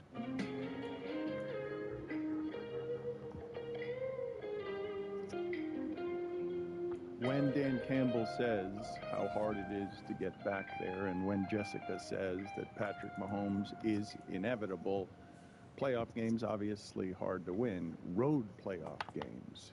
Patrick Mahomes won one of those yesterday. The Lions haven't won one of those since 1957. It's pretty hard to win the road playoff games. How about this stat from Danny Parkins? This one's going to hurt Jessica. The Chicago Bears have 10 playoff wins in the modern era. Mahomes has 14. Double doink hurts them there. 10 playoff wins in the entirety of the modern era. But Stugatz does have an opinion here, Mike. He does have an opinion, and I think that's going to surprise you. Are you ready? He's got the top 5 most important players or people. Greenman is not X Factor worthy. 2023-2024. Are you ready? I don't think he's going to surprise me here. I think he is going to surprise you. He is going to surprise you. Mike knows me. Number what he's doing. Number 5. Chris Jones. That guy is a menace. Yes. He is really good. That's man. correct. Yep. That is correct. Thank you, Stugatz. That is good analysis. Yes, he is big and strong and scary. Yep. Number 4. Isaiah Pacheco. That guy is a menace, man. He runs very hard. Number 3. Rashee Rice. Their season turned the second he started to be productive. They needed him, and he delivered. I know we talked about the tush push as being an unstoppable play, but I think given what Kelsey did yesterday, Cooper Kupp had some of this last year where you saw in the Super Bowl, no-look passes to a guy. We knew it was going to him. They didn't have any other receivers, and still it couldn't be stopped by the Bengals. The fact that they couldn't stop Kelsey when they're good at stopping someone like Kelsey. Right. They're when they have Hamilton and those linebackers covering people, tight ends can't do anything. Mm-hmm. And he still had 11 catches on 11 targets. Crazy. It's not a stoppable thing. When Hamilton hasn't surrendered a touchdown to any other tight ends this season, and he was brilliant in that game. The pass, especially to Kelsey for that first score, was phenomenal. Knowing how good that Chiefs defense is, obviously, if I told you guys before the game the Chiefs were going to score 17, you'd feel pretty confident Baltimore's winning. Yeah, right? hot take. Spags should be talked about as one of the greatest DCs ever. Well, Number 2. Spags. Wait a minute. There's some people missing here. Wait a minute. Where you can't. Wow, there's so no far Kelsey, this is no very Mahomes. surprising.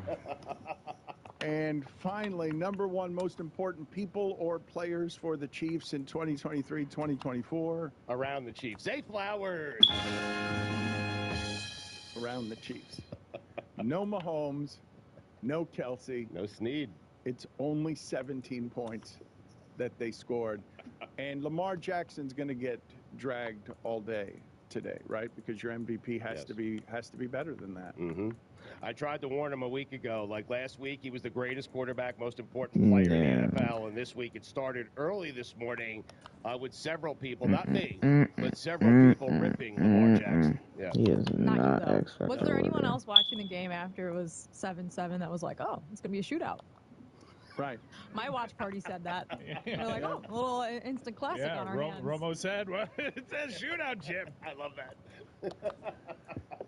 Can you explain to me why it is that I kept hearing on the broadcast last night that Purdy's not that athletic? I'm like, have you seen the Dolphins quarterback run in the open Because he dresses field? like Mr. Rogers. Is that what it is? Put it on the poll, please, Juju, at Levitard Show. Is Purdy seen as unathletic because he dresses like Mr. Rogers?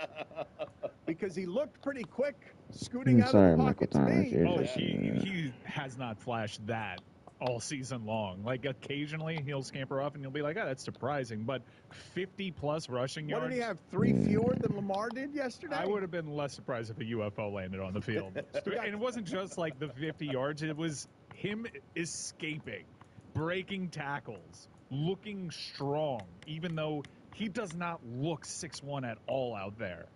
The thing that was most impressive to me, Stugotz, about what Spags and the Chiefs defense did is that they not only, because this is what neutralized Baltimore. Baltimore was excellent, at least in part this year, because they could run the ball and throw it to the tight ends. If I now just make it, hey, Lamar, Zay's your only option. Because there were no other options. They're tight ends. The tight ends, he's been couple of catches for Beckham, but there were no other options. But Lamar Jackson, I told you this last week, the 2 most efficient plays in the sport this season were Jackson to Likely and Jackson to Andrews. They were non-factors yesterday, the both of them. They took the tight ends away. And also, Lamar Jackson, you'd take that before the game if you're Kansas City. 50-something rushing yards from Lamar Jackson. Why did Gus Edwards only carry 3 times?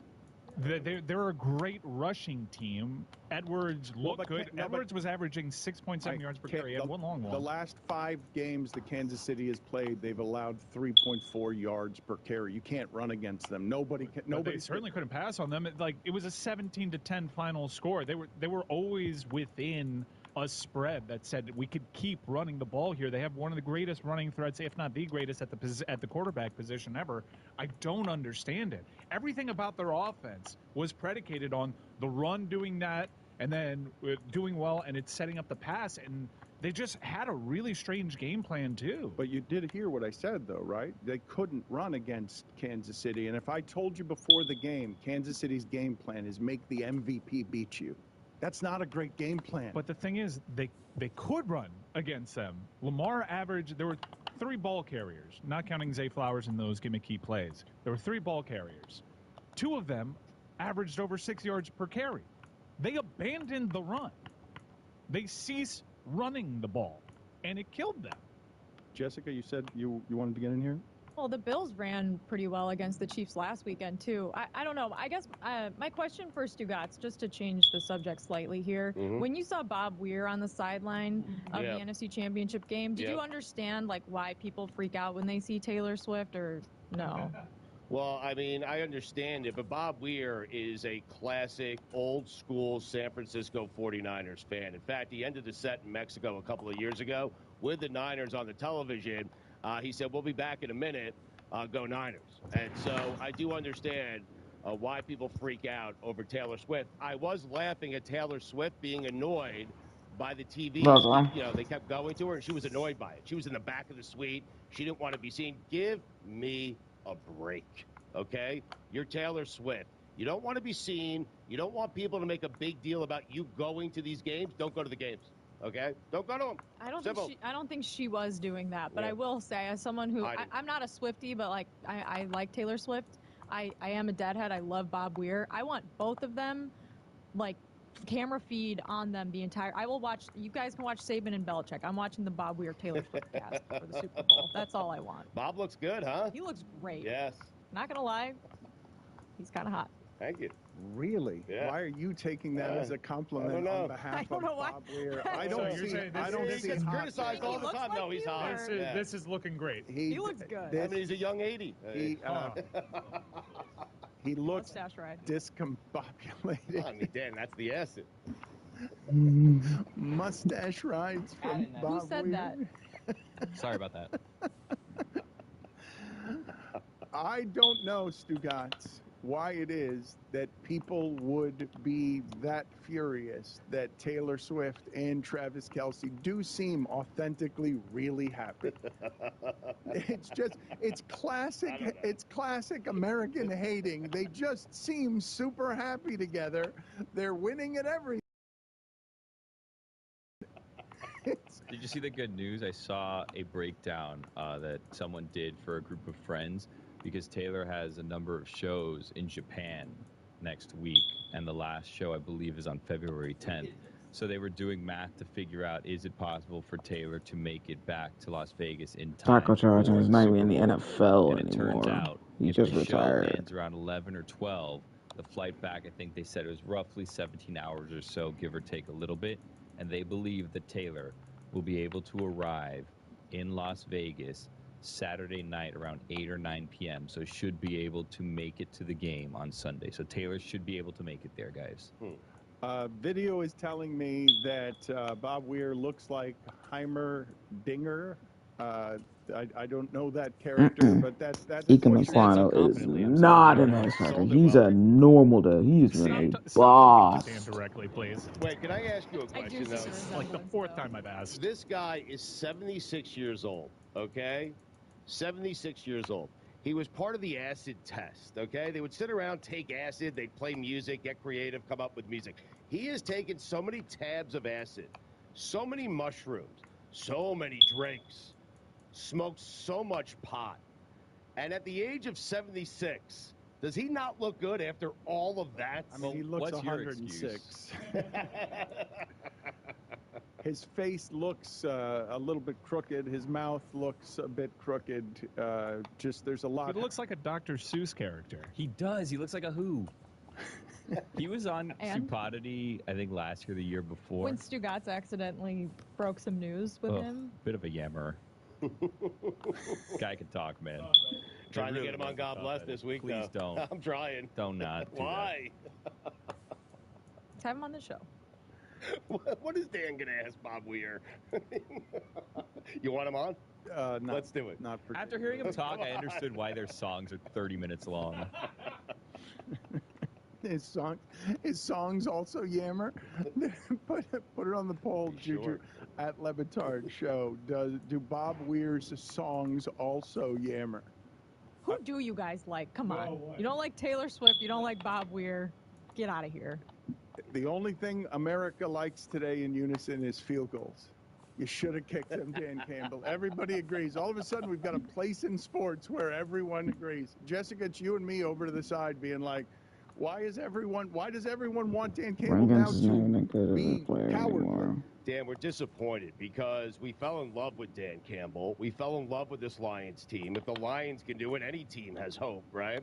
They became America's team, and so I think some of the frustration that you're getting today as it relates to Dan Campbell, there are certainly arguments that, Andrew Campbell, Dowell, he not stuck to what he paying did to get the Dowell. Lions to the NFC Championship game. But the arguments you're hearing is how badly people wanted the Lions to make it to the Super Bowl. That is what's happening. Yes. And so, therefore, we all agree. I wanted to see the kicker more. For the ones who get it done, the most important part is the one you need now. And the best partner is the one who can deliver. Bryce Thompson's the backup, so trust Grainger, because we have professional downgrade grade him. supplies for every industry, even hard to find products. And we have same-day pickup and next-day delivery on most orders. But most importantly, we have an unwavering commitment to help keep you up and running. Call, click Grainger.com, or just stop by. Grainger, for the ones who get it done. You're listening to DraftKings Network.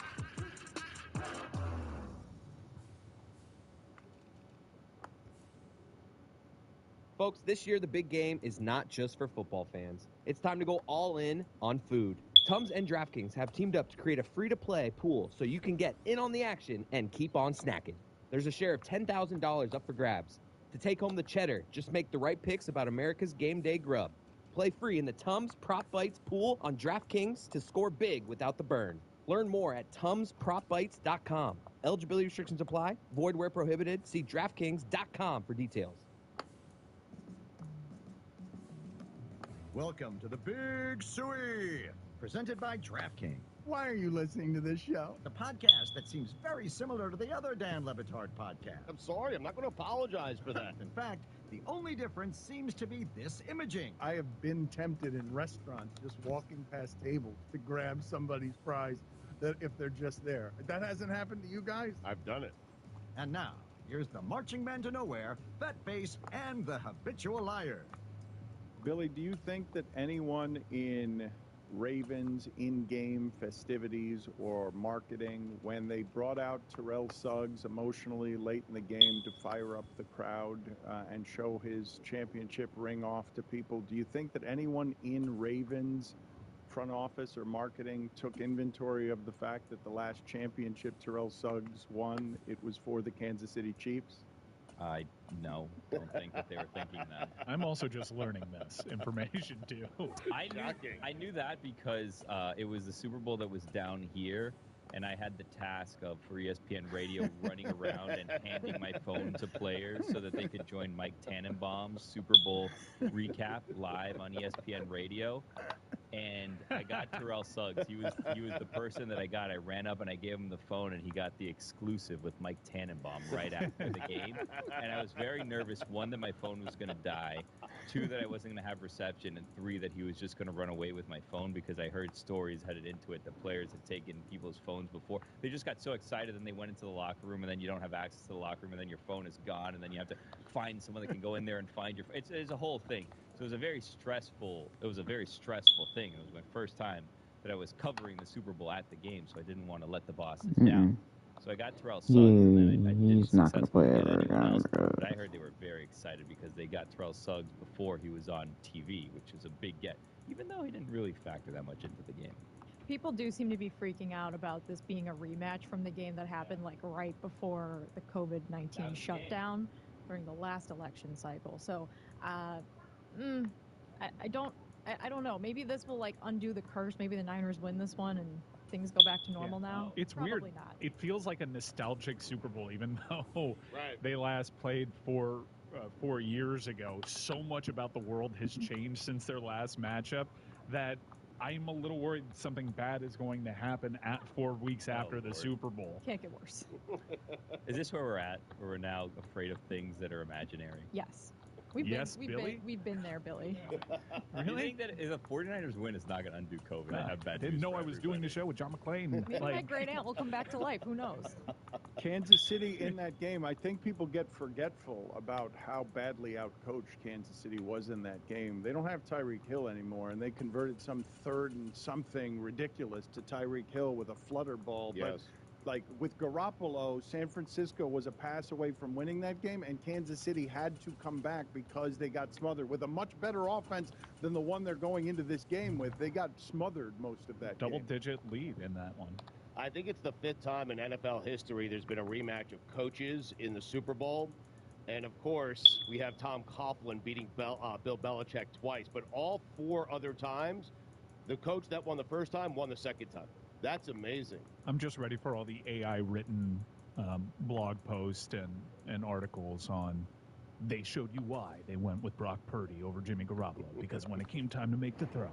Well, I like you, Caden Ellis, but you're just going to have to downgrade you to a superstar. Please, who do you feel worst for today, Zay Flowers or the city of Detroit? Because the city of Detroit is waking up today with a feeling that's going to feel like just an empty sort of sickness. Let's put up this photo of Eminem at the game shooting birds at everybody during a happier time when they were, I'm guessing they were winning at that point and things felt better. I was thinking about this morning. There's a lot of different ways to give the finger, right? Like that's one of the meanest ways.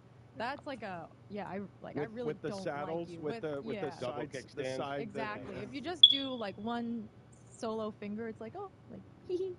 We were robbed of a great celebrity musician matchup in the Super Bowl. The dichotomy of Taylor Swift and her fan base with Eminem and his fan base. Right. He should have leaned in. He should have started dating Sam Laporta.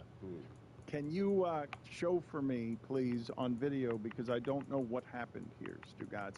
Was this playful, what was happening before the game with Mahomes and Justin Tucker, where Justin Tucker is coming in with his kicking tees and he's putting them in Mahomes' area, and Mahomes and Kelsey are going back and forth and they're pulling and kicking Tucker's tees? Is this a playful thing here? Little gamesmanship, Dan, you know? Because Chris Cody, what did you think here? Because it seems like Mahomes might be playing, but I don't know that Kelsey is playing here. It all seems playful to me. Justin Tucker seems to be smiling. Right. I feel like these guys have like hung out at Pro Bowls. I don't know. I didn't see this as like a real incident. This seemed playful. A real incident. I thought it was where people have to be separated and stuff. Like this is just guys having fun with each other. The tell is the guy in the black coat that appears next to Justin Tucker after the second one, right? So the first one's like, hey, Justin Tucker laughs it off. He pats him on the back, and it's like a whole thing. Then look at the guy over there. See him at the right of the screen in the black coat. There you go. Watch him. The second time, he throws up his hands, and he's like, what's up? That guy was ready to throw down. Watch this. Oh, there he goes. Watch the hands. Here we go. They're coming now. If you're listening on the podcast, this makes no sense. There they are. To me, what I saw here was just classic Travis Kelce wanting to get in on the attention. This is Mahomes messing with Tucker, and then Kelce kind of sees it. He's like, oh, I want to go do that too. This is fun. Oh, there's cameras getting this. Let me go be part of this. It's like Mahomes and Tucker were already doing this thing, and then They're just doing a little Peanuts bit. Yeah, There's a comic strip happening. Kelsey right injected now. himself. I'm not like, oh, I want some of this attention. I'm not going to pretend to know what a field goal kicker's pregame routine is supposed to be. I just find that a very odd place to be warming up field goals. It's a 10-yard field goal from there. I think Justin Tucker's got that one down. Stugotz, when it comes to Dolphin analysis around here, I would say that it's probably not too much of a coincidence. He's just not been that good of a quarterback. The teams that you were watching yesterday have dominant tight ends. The Dolphins do not have a dominant tight end. They're a tight end away. The thing that I wanted to ask you, though, as it relates to Kelsey is, I don't want to get forgetful. I don't want to be prisoner of the moment, but Gronk is the best tight end we've ever seen, and Brady is the best quarterback we've ever seen. But how soon are the two guys in Kansas City, if they haven't already done it at tight end, how soon before they take over the conversation on I'm the best that there's ever been at that position? I think Kelsey is. For Mahomes, it's 5 Super Bowl victories from now. I mean, he's not going to play till he's 45. Brady played in 10 Super Bowls. Mahomes is halfway there, and he's got, Let's see. Can I actually edit him to a superstar? 15 more years to get to 10 Super Bowls played in. Like, I don't think anyone is going to play anymore as long as Brady does, and Mahomes' body isn't going to hold up because he doesn't play the same way that Tom Brady does. So it's unreasonable to expect him to even play into his early 40s, or any quarterback to play into their early 40s. I mean, he's 1-2. Brady 1-7. He's got 5 to go, I guess. Maybe if we get to 5, we'll start having that conversation, but he still has to win 5 Super Bowls, Dan, and he has to win one without the Chiefs. He does.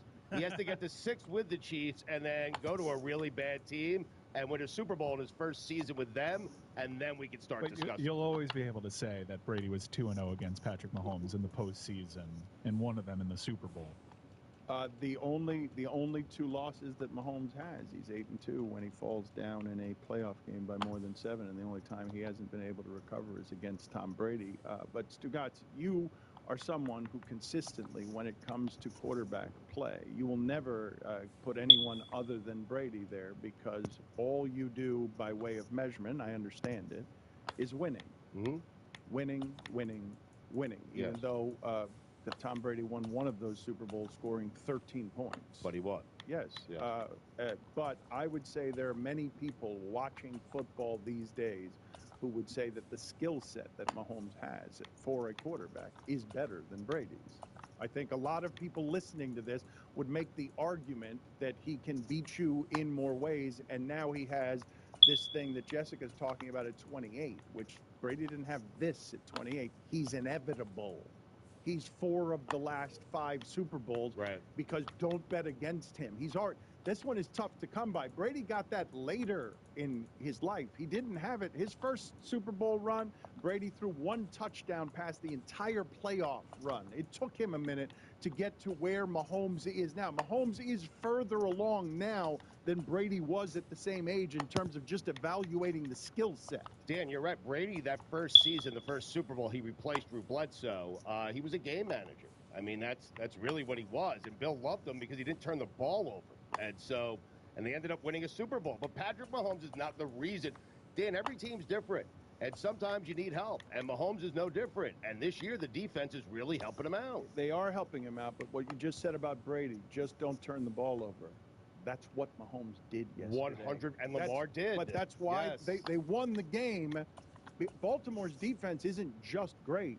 They cause turnovers. Yes. Like, they're good at turnovers, and Mahomes didn't turn the ball over. But they did nothing in the second half except the 1 throw at the end of the 67 yards in a half, Stugotz, is dreadful. Baltimore's defense ransacked Kansas City the second half of that game. Kansas City won that game by simply winning the first half and then just watching Baltimore punch itself in the face the second half. It was so interesting because you have the 2-time MVP versus Patrick Mahomes, and you figure offensive fireworks. You figure that. But these 2 defenses were 2 of the best in the NFL the entire season. And the game played out exactly like that, even with those 2 guys playing quarterback. Jessica said shootout. She said shootout. It was 7-7 shootout. I didn't say shootout. Yeah. Everyone else said shootout. Your watch party. Yes. You would not the ball numbers. Roma. We all knew. You would agree, Stugotz. I know we're talking about the Detroit disintegration, but Baltimore disintegrated. Yes.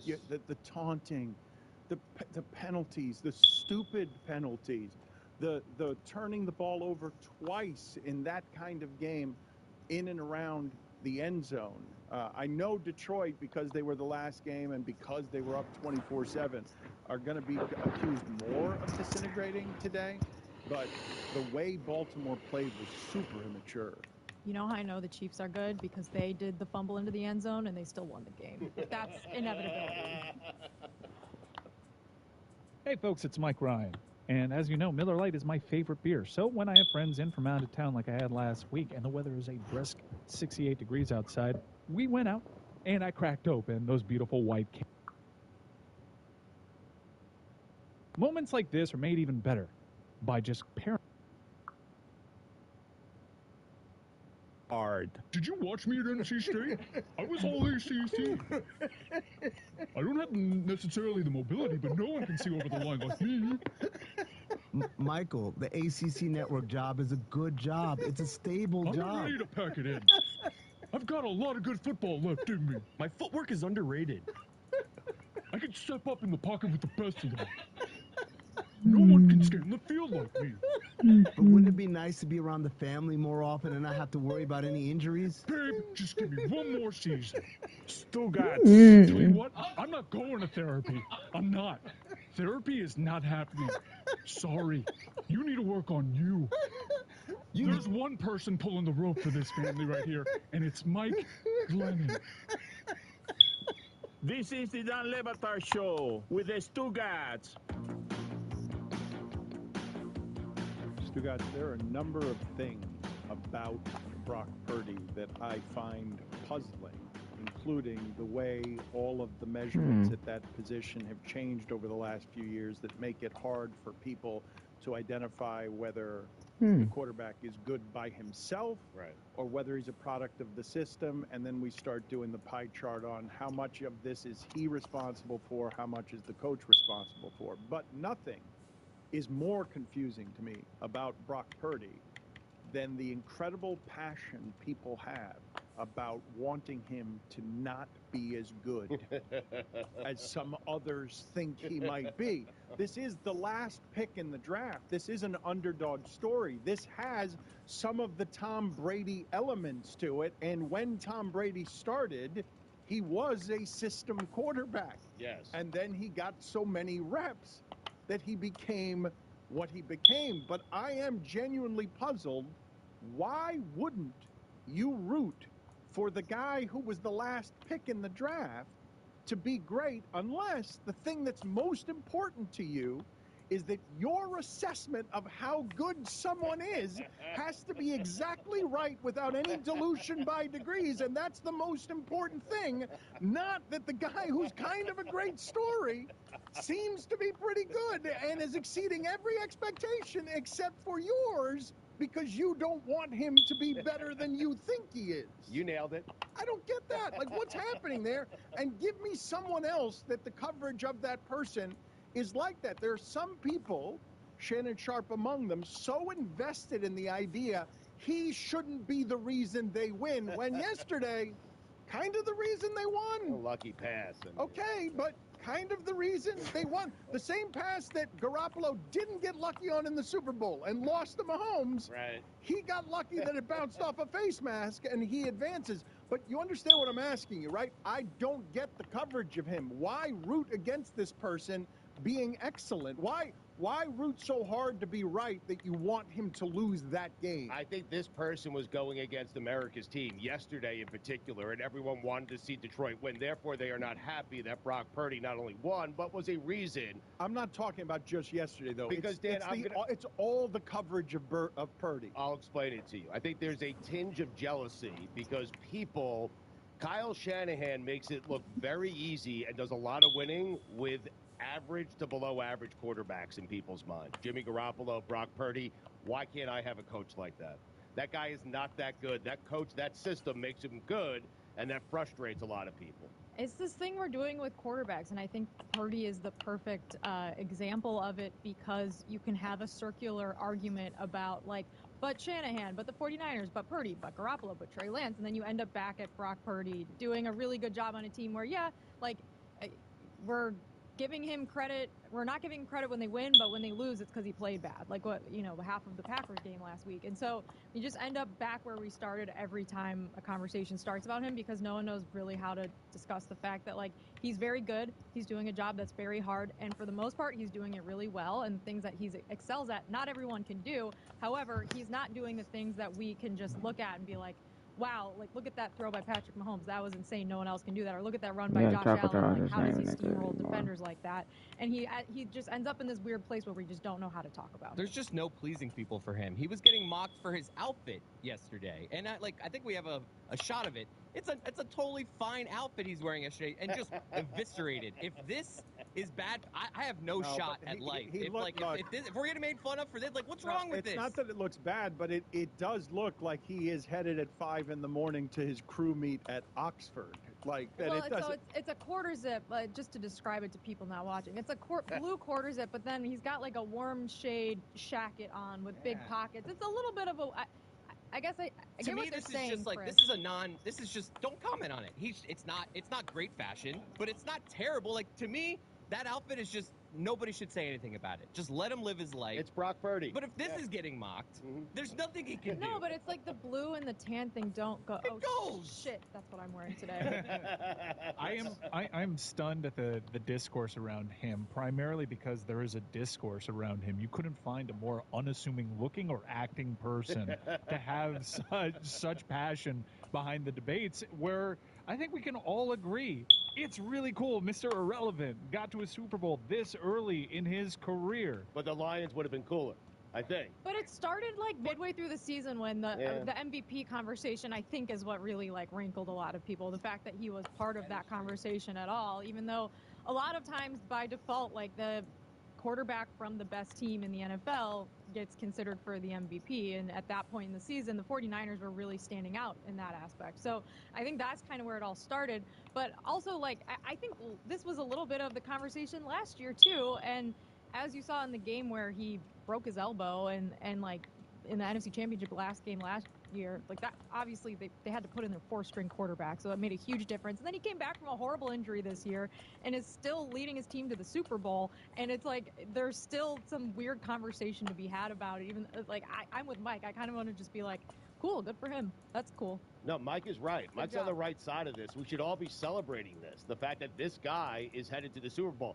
He has 44 touchdowns and 15 interceptions in his first 2 seasons. That's ridiculous. Half of those interceptions happened on one of the most viewed Monday night games ever, which is where there was always a weird discourse around Brock Purdy, and then it just got hyper loud. But I kind of agree with everybody here. Not just scrappy underdog last pick in the NFL draft, also bouncing back from an injury. That is going up against Patrick Mahomes in the Super Bowl, and we're not having this crazy. It's not leading Good Morning America. This is the American dream personified. It should be something that is viewed almost universally as a really cool, positive story. How are the Chiefs underdogs? It's only 2 points. Is Purdy the most boring Super Bowl playing quarterback ever? Stan Humphries. Chris Chandler. Okay.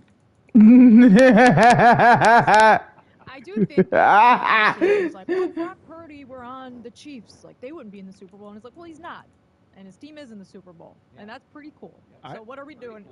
We're just making up hypothetical situations to, like, argue against each other. And people are not all about this matchup. That's what sports is all about, really. I love it. Yes, it is. That is what we're doing. People are not about this matchup, I guess, because they wanted to see Lamar and they wanted to see the Lions I think there. because we just had it, too. Like, we just watched a 49ers Chiefs But Super it's Bowl. different now. In terms of roster construction, you're seeing what happens to a roster as you systematically have to strip away key pieces because the quarterback's contract gets bigger and bigger. This is a different Chiefs team. Their offense looks a hell of a lot different now. And you have the other side of the coin, the rookie contract. We can exploit that inefficiency. If we have a guy that wins at this contract that sees him taking home just over $500,000 after tax, Sorry, Sheldon. I gotta cut you because I gotta get my boy. it's 2 totally different ways to build your team. And when you look at the head coaches, you could not ask for a better matchup. I just love this Super Bowl, and I hate that people are down on it because they wanted the underdog story when Brock Purdy is the underdog story.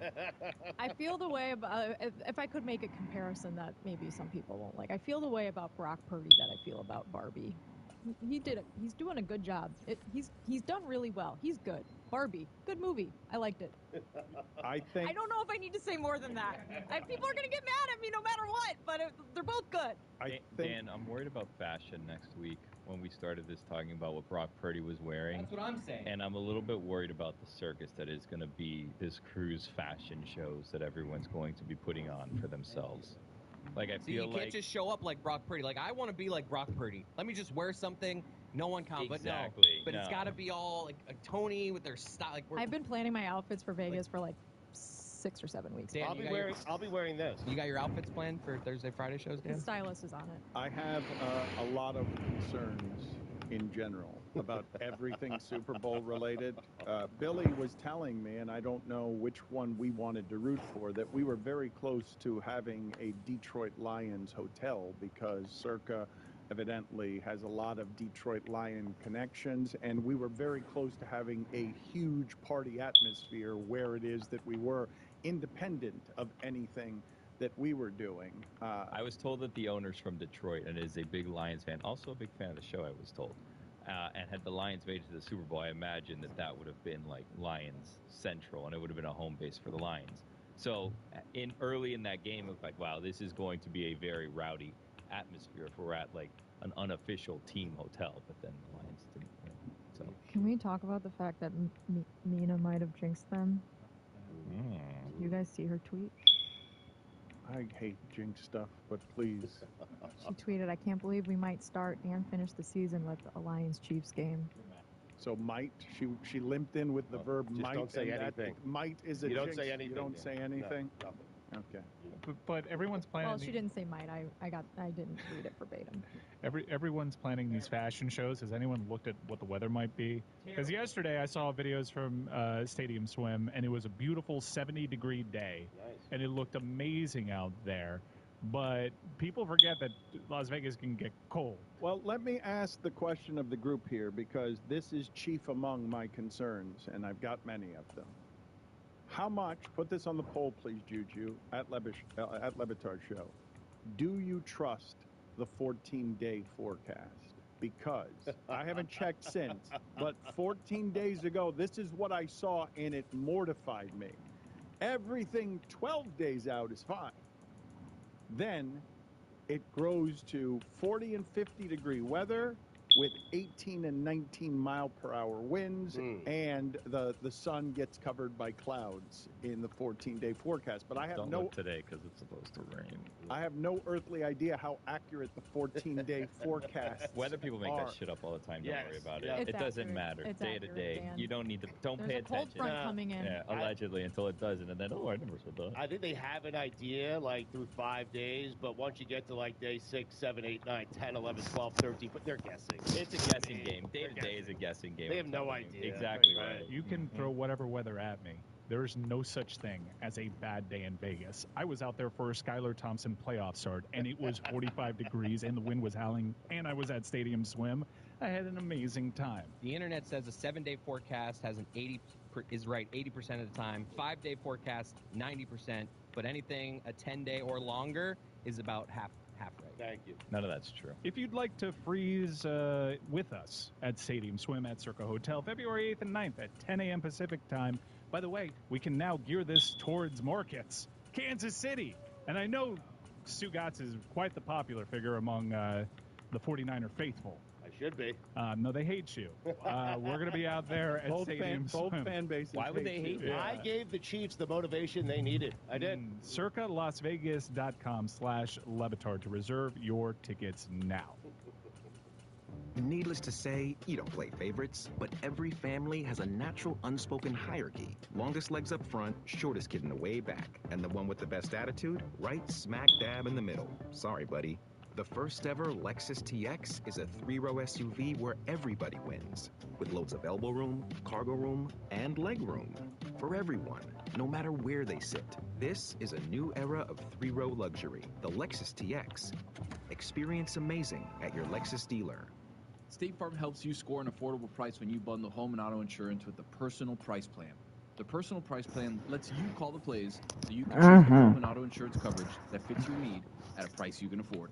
And bundling home and auto, that's a pro move and just another way to save with State Farm's Personal Price Plan. Talk to a State Farm agent today to learn how you can bundle and save with the Personal Price Plan. Like a good neighbor, State Farm is there. Prices are based on ratings plans that vary by state. Coverage options are selected by the customer. Availability, amount of discounts and savings, and eligibility vary by state.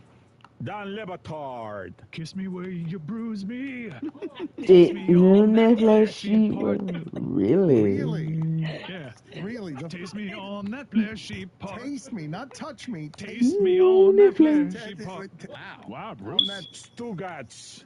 I'm talking about the clitoris. I'm talking about the clitoris, yes I am. Now we're out here riffing, and I'm gonna try to find it if I can. Okay. Well, wonderful rendition. This is the Don Levitard Show with the Stugatz.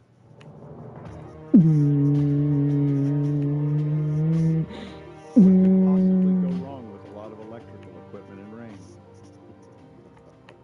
Oh, Dan, don't be this guy. Come on. Don't be this guy. We're going to have I'm just scared. I know. Why can't I be scared? When There is a dark cloud hanging over this Super Bowl broadcast, and its name is Dan Levitard.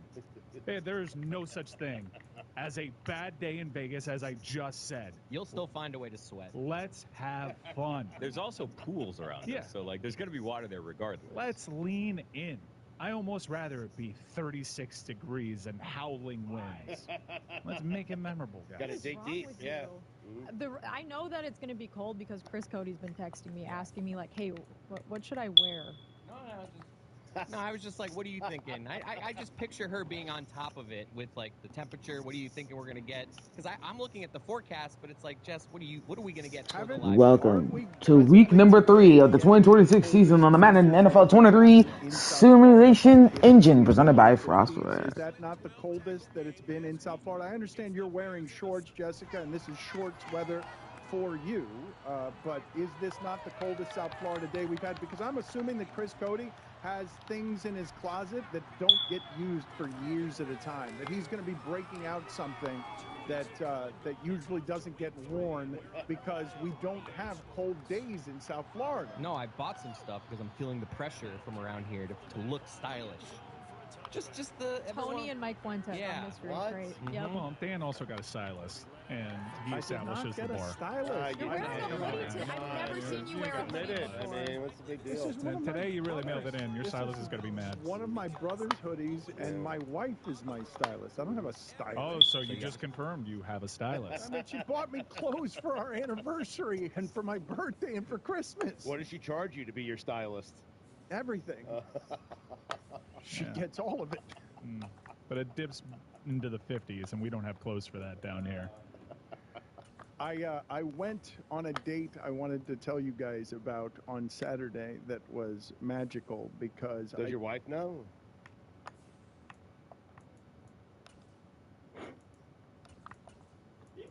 I think at some point when you're married, it becomes a date night. Really? Yeah, it's not a date. I'm with Chris. Yeah, then we'll get the link. I had a date night with my wife. Let's see where it goes, though.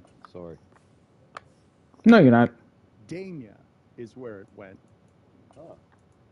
That's the look I was expecting from you, Chris Cody. Comedy show? Yes. You guys do the fun thing where you pick stuff out of a hat, like, where are we going tonight? Date night. Oh, Dania.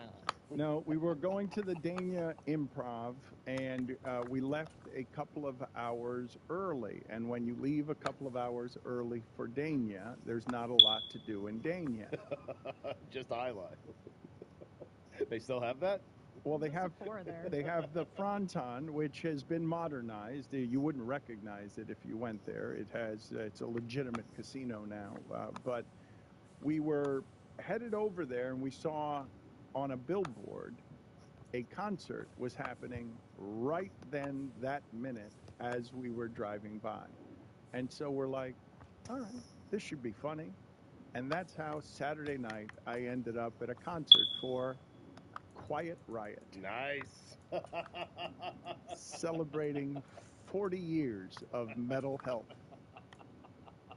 They are old rockers, and it's a little hard to explain. And they brought it, and they had great energy, and they were enthusiastic about being there. But Chris, this was at the former Dania High Life Fronton. That's where it was, in something that felt like either a banquet hall. I'll call it an auditorium to be kind, but it was more of a banquet hall. And I'm asking you guys, what do you imagine would be, I don't know how old these guys are. They just put a picture up on the screen. That was about 20 years ago, the picture that they just put up on the screen. These guys are old rockers. Again, celebrating 40 years of mental health is what the celebration of the tour was. And Mike, you go to concerts all the time. I'm gonna put in. Metal, I would I'm assume. gonna let Winston start and then put in Toxie. Other kinds of music with the oldest of rockers, bringing that sort of energy. I'm gonna guess those guys are close to 70. Yeah, well, what tends to not age well is a vocalist. Anyone that's seen this incarnation of GNR and seen Axl continue to insist on a 3.5-hour set where his voice is taxed by the end. And because of TikTok, Motley Crue concerts have also gotten pretty popular, trying to understand and decipher what Bruce Neal is going to say. But I haven't seen Quiet Riot. I do enjoy the Aging Legacy act. I think it's great nostalgia. They don't need to sing well. We'll do the singing. So when Come Feel the Noise came on, were you just out your chair feeling the noise? Unfortunately, we had to leave before that was That's the only reason you go. Yeah, that's a tough look. What's the matter with you? It's quiet. I had to get to the comedy Watching show. the B-sides for Quiet Riot. I mean, that's the moment you pull out your lighter, you sing along with the crowd, you sing with the band. Kevin Dubois, by the way, I think is the lead singer of Quiet Riot. He's 52 years old. Not as old as you would think. Oh, that's much younger than I thought he was. He did not look 50. Well, they live hard. Despite the help. There's a 73-year-old, so I feel like some of these may be new members of the Riot. Yeah, you always want to look at like how many original members. Are we still doing lighters or cell phone lights? Put it on the poll. He's still On doing Quiet Riot, yeah. If you have a lighter. You pull a cell phone out, they'll stare at you straight. Chris, thank you for bringing that up, because the single funniest thing at this show was the crowd. Because I want you to imagine, how do you think? To Greg Cody's? How do you, well, just no, the person who was into metal when they were 19 years old, how do you think the last 40 years have treated that person? Did you see, speaking of aging bands, did you see the Kid and Play video that's going around from this past weekend? It's so good. It's so sad. Put it on the poll, please, at Levitard Show. does the aging legacy act in rock and roll make you sad? But fine for me. Video, please. You guys better be careful. We're about to be the legacy aging podcast act. That's right. We're very close. We're about there to the 20th anniversary tour. We got a lot of new members. We got a lot of. It's our final tour. Milk that thing. See it in Vegas. See it in Vegas. All the seminal moments. Such hits from our first album that changed your lives, such as Grading 80s Songs with Pat Riley. We're kicking off our 5-year farewell tour. We're in our residency era. Yep. Yeah. You guys better play Chidi Hanatu at the concert. Can you guys in video get for me that video, Stugatz? This will make you feel old. Ryan Wallner. One of the members of this act is named, goes by the name Kid. He is no longer a kid. And the other one is Clay. Jessica, are you even familiar with Kid and I don't Clay? know what's happening right now. I was going to say, if we're talking about old people that look older than they are, we should bring up the Greg Cody illustration. That's in one of our new little. Oh, they have it here. Oh, there it is. I mean, Angel Resto. It's. What did you do to my? He gave him a liver spot. Liver spot, right on the right cheek. I mean, that is so cool. Oh, whoa. The wiry eyebrows. That looks a little like my father. We need to show that to Greg tomorrow. It will offend him. Do you know how different he looked the last time the Chiefs and Niners played in the Super Bowl? That shows you how much has happened. Kid is 59 years old. Wait till I show you this video of Kid and Play. I don't know what that dance is called. Billy, do you have? It's called the Kid and Play. Okay. Yeah, it's like when you zoom into the Thank movie, you. even though you're using a different platform, it's always going to be zooming. That dance move is the Kid and Play. And Kid and Play, are you not? I forget which insurance they're doing a commercial for. Which probably really annoys whoever came up with that idea. But there's a commercial that they're in, and the whole thing is it's Kid and Play. They're having a house party. I forget which one has a really bad dye job. Video, when you do find that, just put it in the corner of the screen and just leave it there for people, because I know that we didn't warn you that this was coming, so it's going to take a minute to find and pair it against whatever it is that dance looked like 30 years ago when they were doing the Kid and Play. But the reason that I went, Stugatz, beyond needing a couple of hours to kill and being in Dania, where it can be hard to find a couple of hours to kill if you are lactose intolerant and don't want to go to Jackson's Ice Cream. That place is good. So good, though. Oh my God! Yes, it is wonderful. Oh, I've been to Jackson's. It's worth the risk if you're lactose intolerant. No doubt. Right? Like that's one that you go, you know what? I'll deal with the repercussions of this Tummy and decision. City. Exactly right. Put it on the poll, please, Juju. Is if you're lactose intolerant, is Jackson's Ice Cream the only thing that's worth the risk? But the reason, Stugatz, I went is because I simply was hoping to run into a high school burnout of anyone from whenever in the 80s these people were into Quiet Riot, because Come On Feel the Noise was dangerous when you spell it C-U-M. And the crowd at this thing, Stugatz, because Quiet Riot themselves, a vocalist, still bringing it strong. He is not deteriorated, not that much anyway. But it was absolutely the crowd that was worth watching, because the metal crowd, I'm guessing maybe Metallica's crowd ages okay here, but if you're Quiet Riot, it's a specific kind of crowd. If you love the hair bands of the 80s, if it's going to be Poison or Whitesnake or one of these, that's not even those are not even legacy. Oh, Poison would be a legacy act, I suppose, but the Whitesnake doesn't get to be a legacy act, do they? Whitesnake do. Yeah. If they're still out there doing their thing. Whitesnake, are you kidding? If you played Seminole Coconut Creek Casino, you are a legacy act, my friend.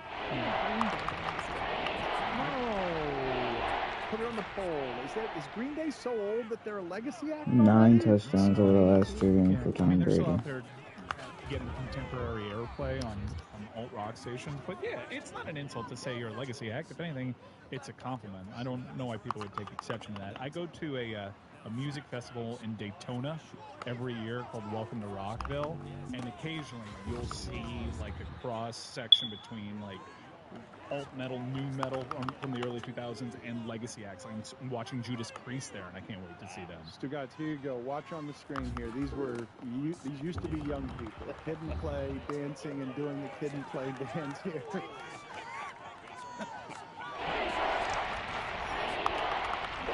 They're not moving real fast.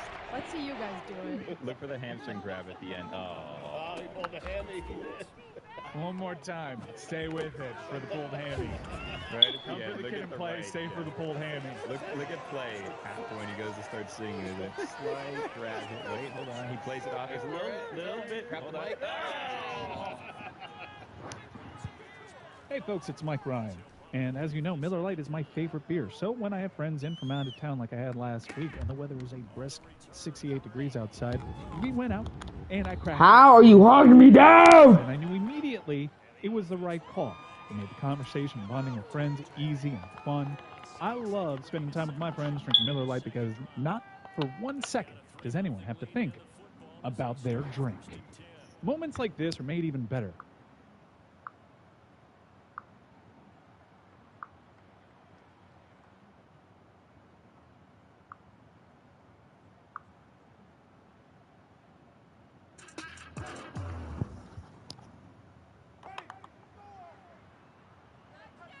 Folks, this year the big game is not just for football fans. It's time to go all in on food.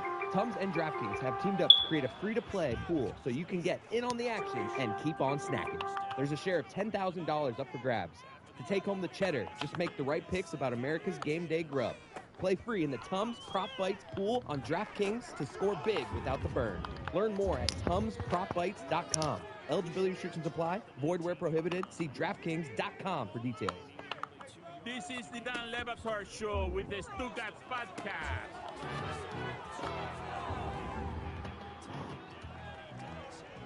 Presented by DraftKings Fantasy Sports. Check out what DraftKings has to offer this season with code Dan, because life's more fun when you're in on the action. DraftKings, crown is yours. Gambling problem? Call 1-800-GAMBLER. Age and eligibility restrictions apply. Void where prohibited. See DraftKings.com for details. Juju, please put this on the poll. Better legacy act, Quiet Riot or White Snake? Let's do Stugatz's weekend observations. It is time for Stugatz to share his game notes. No one in the media will tell you what happened better than my boy Stu. Weekend observations brought to you by Miller Lite. Great taste, 96 calories, available for delivery. Dan, while most eyes were on the field, mine were on a celebrity watching their favorite team win and advance to the Super Bowl. Considered by many to be the greatest musician of all time, not to mention the most successful touring act as well. People might say they are tired of the attention, but me, I can't get enough. And Dan, just like that, make no mistake about it, Bob Weir is back. Put it on the poll, Juju. Does anyone say Bob Weir is the greatest musician of all time? I do. Oh, you didn't say And countless others. Okay. Yeah. Patrick Mahomes, here's an idea. Maybe help out your defense once in a while. Lamar Jackson, woulda, coulda, shoulda. Jurgen Klopp announcing he's leaving Liverpool at the end of the year, so he gets the applause. Jurgen Klopp, the Coach K, is strong in you. Well C, said. thank you. Dan, you know what the C in Klopp stands for? It's a K. It stands for Coach K. Jurgen Klopp. Uh, I don't think there's a C. I don't think there's not a C. It's okay. Silent.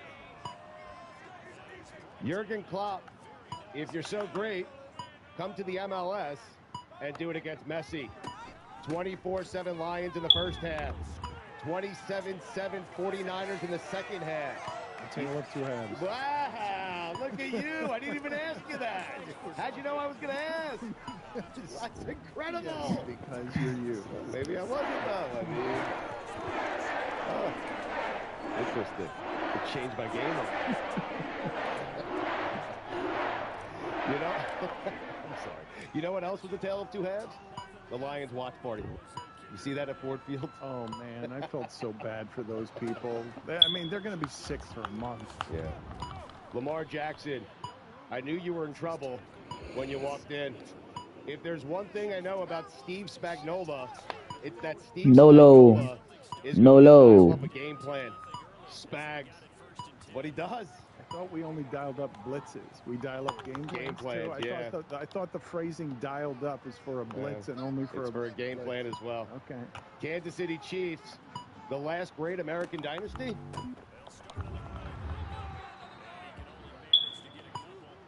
What's the matter, Jeff? She's just exasperated with you. Luka Doncic. 73. Joel Embiid, 70. Devin Booker, 62. Karl Anthony Towns, 62. But the real proof that the NBA has a defense problem is P.J. Washington scoring 43 off the bench. Ouch. Do we have a defense? Everyone's averaging 20 points a game now. But do we have a defense problem, or is it just that the offense is that good? No one's playing defense anymore, Dan. Really? It feels like to me. You have to look at some 80s basketball if you think they were playing defense back then and aren't now.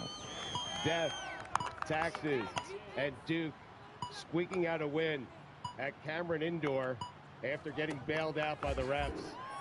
Thinking of all the Lions fans today that booked trips to Las Vegas. Are you fucking serious? Up 24/7. Dan, the L in Las Vegas stands for Let's Hope you can get a refund, Lions fans. Put it on the poll, please, Juju, at Levitard Show. Would you ever book a trip to the Super Bowl if your team was up 17 at the half? Putting back the tray table on United Airlines. Dangerous game. It's tricky. It is. I hurt my thumb last night. Yeah. It is. You can tell when lacrosse season starts firing back up when it turns into airline observations. These are tricky though. These you have to take out, slide out, then pull it out so you can eat. And then once you put it back in, you have to slide it back in before you put it back in. There's a slide scale. It's like weird. Weird. It's hard. Tricky game. Get ready for 3.5 months of airline observation. He got in at 1:30 this morning on a flight from Chicago. The Windy City. Delayed, man. And O'Hare, forget it. Is that where you watched the NFC title game? Yes. Rach scored 2 goals. Yes, she did. Yet again. It's exciting. Where was it? Shocked to see the Niners and Chiefs playing in another Super Bowl. I thought they would never, ever, ever get back together. At the list, right?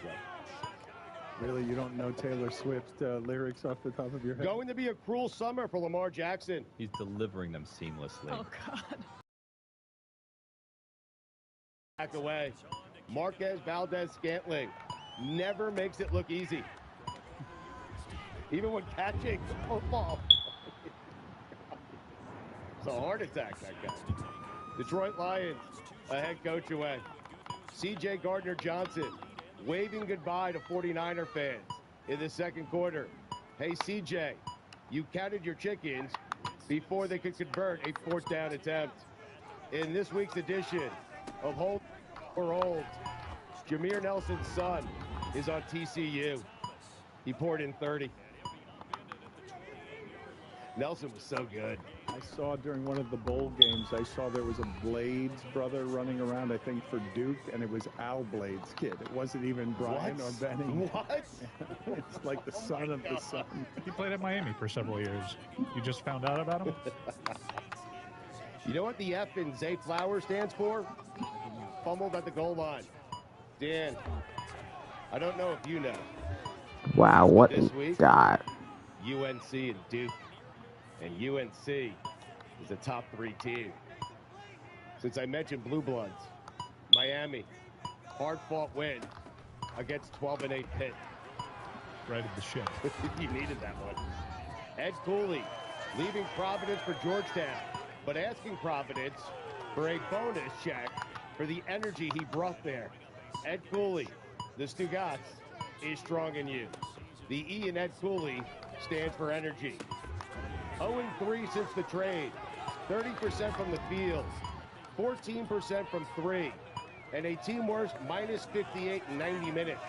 The only thing scary about Terry are those stats. Scary Terry.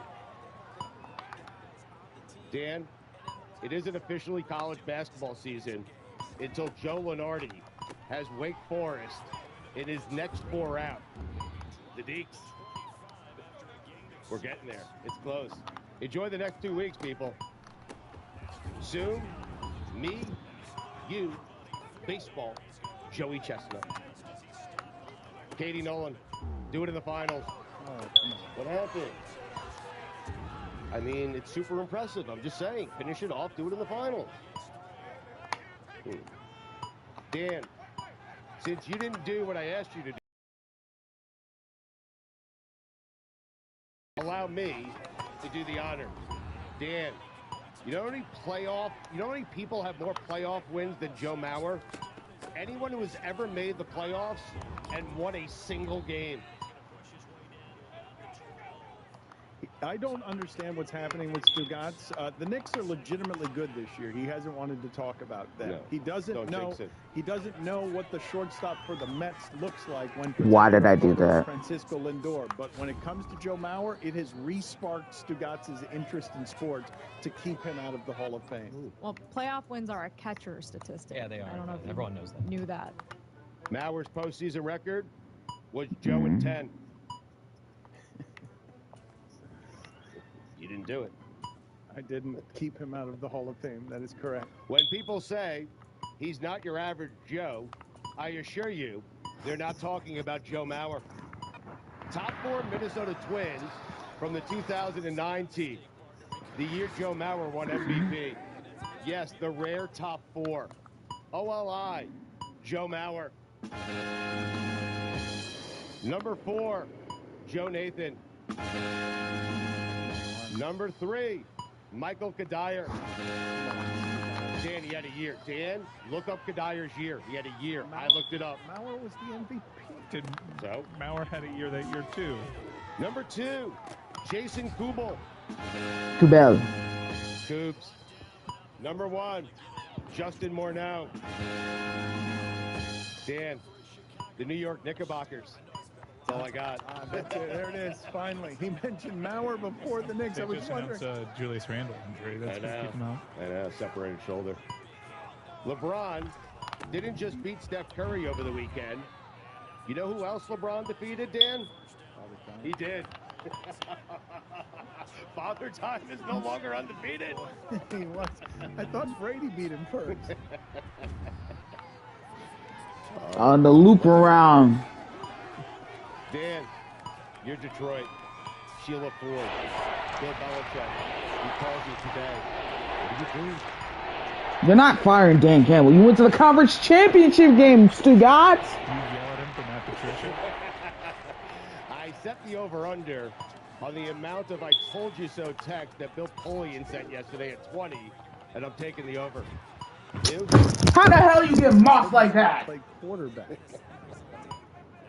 He's the two-time, Well, he can't until he wins the Super Bowl. Two-time MVP. At quarterback. Yeah, I understand. Make more of an impact as a receiver in yesterday's game. Just a reminder, you heard it here first 3 weeks ago. The Clippers are winning the NBA championship. Bravo, Boston, man. They went into Boston and dragged them. Yep. Bob Weir, do a concert in Vegas at Super Bowl week. I dare you. Actually, I beg you. 30 and 39. 30 up 39 for 241 yards. 1 touchdown. Patrick Are Mahomes, you the fucking Alex serious? Smith is strong in you. The Detroit Lions came so close to going an entire season without acting like the Detroit Lions. Jared Goff loves entering through the back door. What? Mike Wilbon, a rant complaining about analytics. Collision course. To lose in that fashion, hell will freeze over before the Lions get to a Super Bowl. Speaking of hell, Art Briles. Dan, those are the weekend Defense fucking sucks in this game, and I'll keep saying it over and over again. Folks, whether you're hosting a game day, a movie night, DiGiorno Makes knows no that fucking planning a sense. watch How do you party get on a mossed by a budget tight is end who is not even that the tall? perfect setting, the perfect squad, the perfect eats. And luckily, you're a Game Time mastermind, and you know that grabbing DiGiorno Classic Crust Pizza can bring home the dub because it's packed with half a pound of cheese, sauce, and other toppings, and comes at an incredible price. Make the game-winning call and grab a DiGiorno Classic Crust Pizza from the grocery store today. It's not delivery, it's DiGiorno. Don Le Batard. Could I interest any of you in an opportunity to make money? Where I buy some calling cards and I sell them to you. And then you get 3 friends. And then you're making money off the ones they sell. Amila. Stugats. And he's tanked The Twitter. more friends, the more you make, friends. Amila. This is the Don Le Batard Show with the Stugats.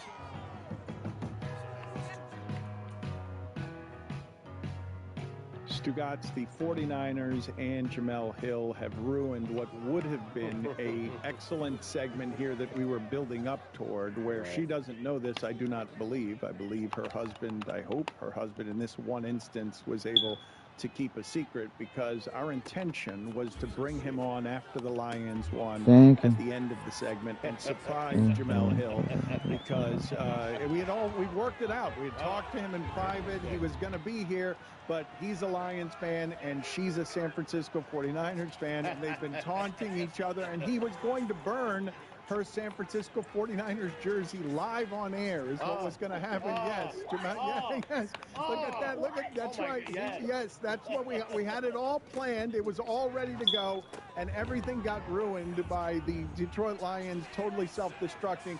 Did you end up watching the game in or around him, with him? Where were you? Paint the picture for us as his entire life fell apart in front of you and you enjoyed it.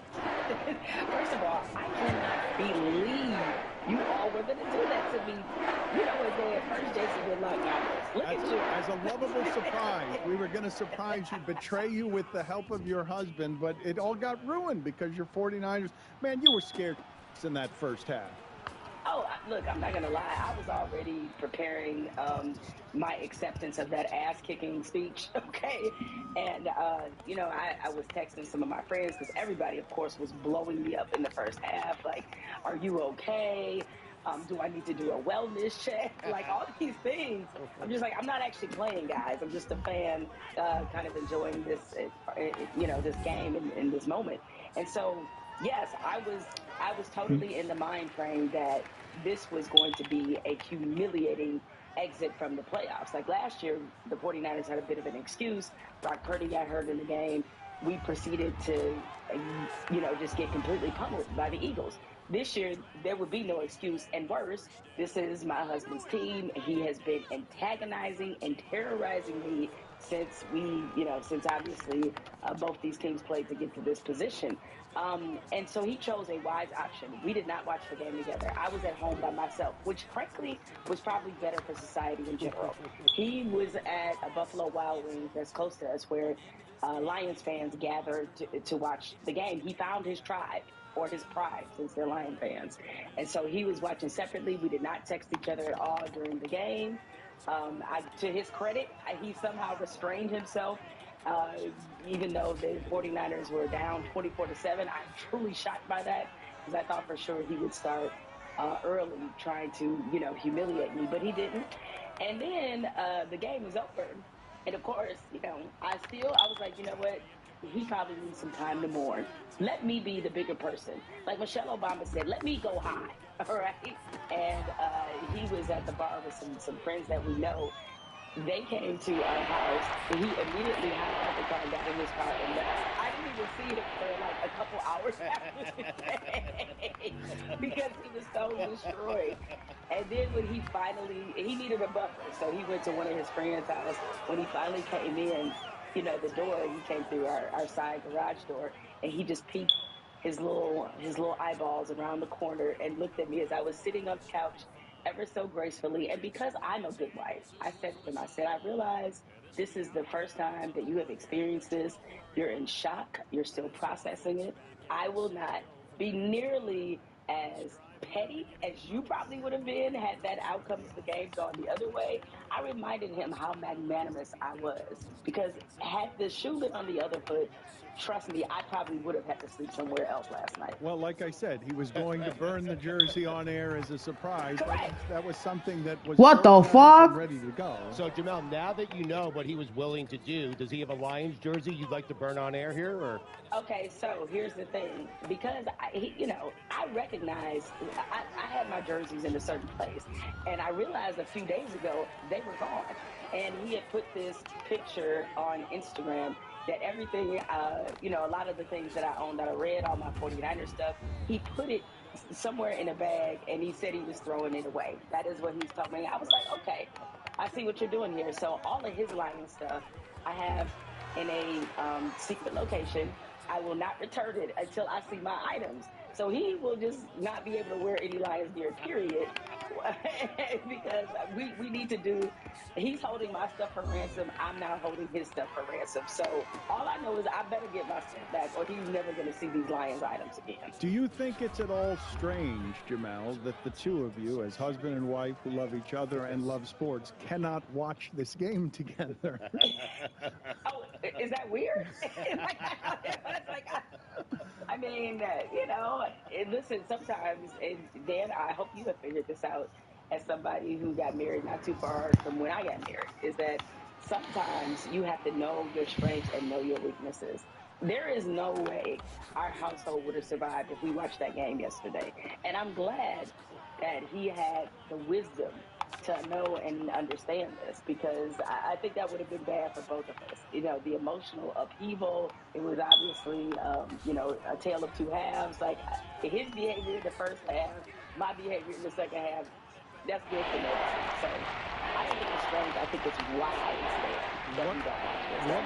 What are your sports observations from yesterday? What did you find interesting about the strategizing, about the decisions that Dan Campbell made when Dan Campbell was going? Stop making me do these plays that don't associate with what the computer is doing. Like, come on now. The aggressive coach going for it on fourth down when he can steal your soul. So, Dan, but I have the text messages to prove it. A friend of mine who's a really big 49er fan, we were going back and forth texting during the game, and I said to him when we started to get a little bit more momentum in the second half, I said, Dan Campbell's going to give us an extra possession because he can't resist the urge to go for it on fourth down, and he's going to give us the ball back, and I promise you it's going to be a key moment. I literally predicted exactly what would happen. And obviously, because of my husband, I've watched pretty much every Lions game this season, and I get it that is part of what makes him a great coach. It's part of what changed the culture in Detroit. It's in his DNA. But despite what analytics say, situation and momentum matter. And that was the wrong point in the game to me to go for it. If there was any point in the game I thought he should have gone for it, it was before the half on their last score. If they score there, I'm not saying he made a bad decision, actually getting the points. I was actually pretty surprised because I thought with them being up so significantly on the road, he was going to try to put a stake through the 49ers' heart. And he took the points, and I was really surprised. Fast forward to the second half, at that point in the game, given what you've seen, and the game is tightening up now. It's like you take the points. There's no, I understand the philosophy of doing the things that got you there, but you also, part of coaching is being able to understand the moment. And I thought he let them down despite the drops and obviously the turnover, the fumble that kind of. I'm taking the points. I'm not going for it because it's backfired on me too many times. And I felt like I'm just going to in field goal range. I'm just going to take the points, but I'm not going to do stupid shit anymore. You can't ever take the points again, or you can't ever go for it on fourth down again. That's not what that means. So I think maybe. Let's look at the boss for a second now, so I gotta be smart. Hopefully he'll realize is that just because that's part of my DNA, it's okay if I make a different choice that doesn't. Whenever I have to punt, I have to punt. I still don't believe in the way that I coach. Mel, what are your thoughts on the whole Brock Purdy of it all? So this is what I don't understand about turned down the fumbling down to 70. They don't really get where the phrase "once in a generation talent" comes from. Patrick Mahomes is a once-in-a-generation talent. So that means when you see that, everybody else doesn't have that same chip. And just because you don't have the physical ability, even from an arm talent standpoint and the creativity standpoint of Patrick Mahomes or of Lamar Jackson or of Josh Allen or any of these quarterbacks in the league that are considered to have elite talent, that doesn't mean that you can't win, okay? And, you have to, what I like about Brock What? plays within his strengths. And we literally are seeing him grow up. Because people forget that, like, he does not have that much starting experience, even though, obviously, he's headed to the Super Bowl. I thought against Green Bay, and I said this to you guys when I was here that week, is that I thought he took a major step there because he had a terrible game, but he was able to collect himself in the end, and they won the game. Because I'm not saying he's going to be Joe Montana, but the one thing that people forget about the catch, the infamous, game-winning touchdown between Joe Montana and Dwight Clark, Joe Montana was terrible in that game. He threw multiple interceptions, collected himself at the end, and he was a guy that was not considered the most physically talented quarterback. He was considered to have above average cool and calmness and obviously a pocket presence at the time. And so Brock Purdy just has to be what he is. And I think he's answered a lot of questions. Like, he made 3 or 4 plays yesterday easy that we haven't seen from him before, but that he made because he was rising to the moment. Those scrambles that he had, and yes, he did luck up on the pass that bounced off the Lions defender's helmet and right into the hands of Brandon Ayuk. Like, yes, sometimes lucky moments happen. Just ask Eli Manning when it comes to, obviously the throw he made to win the Super Bowl. But I think that you have to give Brock Purdy a lot of credit, and we have to stop having this kind of dumb dialogue about whether or not he is elite. You don't have to be elite to win a Super Bowl. I promise everybody in the history of the game has not met the criteria of what some people consider to be elite. I'm confused by why it's happening, though. I'm confused why people need to get so right Hooker. the proper measurement of how good Brock Purdy is, as so much so that it makes a guy who should be a lovable underdog story polarizing somehow. It's all about narrative, Dan. And you would think this would be something that would endear people to Brock Purdy. The fact that he was Mr. Irrelevant in the draft and, was sitting there just kind of buried within the organization. And now he's the starting quarterback and headed to a Super Bowl. And I think a lot of times, because in our mind there is a perception or a narrative about what a quarterback that goes to the Super Bowl should look like. No disrespect, but Rex Wow, that's bad. So again, it's not a perfect science. And Brock Purdy's a lot better than Rex Grossman, and he's a lot better than Jimmy Garoppolo, the last quarterback to take the 49ers there. But the thing is, he interrupted a narrative, and that is why I think he gets more flack than he deserves. And in a lot of people's minds, he is accomplishing things that people in his station shouldn't be accomplishing. And because he was in the MVP conversation for so long this season, this guy who looks like he was probably a social studies teacher, who is the IT guy that shows up when something is wrong with your laptop, he is interrupting all these different Well, narratives it's now about what it's 2 supposed to passes. look like, and I think people Got kind it. of use that against him in the narrative and discussing him. How did your husband sleep last night?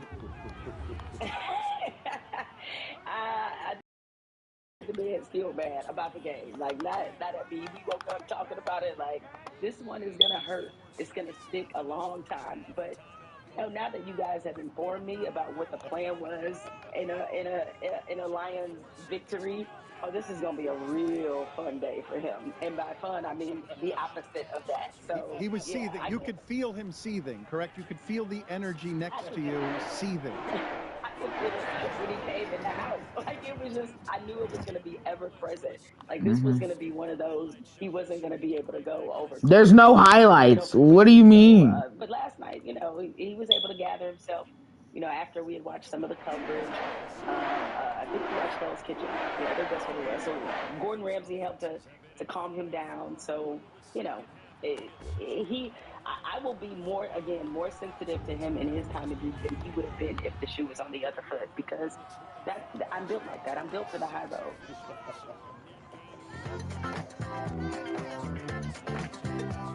That was your friendly neighborhood race lady. Didn't even discuss race with her. Again, that's a record number of appearances. Thank you, Jamal. Good talking to you. Congratulations. We'll catch up with you during the Super Bowl. This episode is brought to you by Indeed. We're driven by the search for better. But when it comes to hiring, the best way to search for a candidate isn't to search at all. Don't search, match with Indeed. Use Indeed for scheduling, screening, and messaging so you can connect with candidates faster. Listeners of this show will get a $75 sponsored job credit to get your jobs more visibility at Indeed.com/SBO. Terms and conditions apply. This episode is brought to you by State Farm. You might say all kinds of stuff when things go wrong, but these are the words you really need to remember. Like a good neighbor, State Farm is there.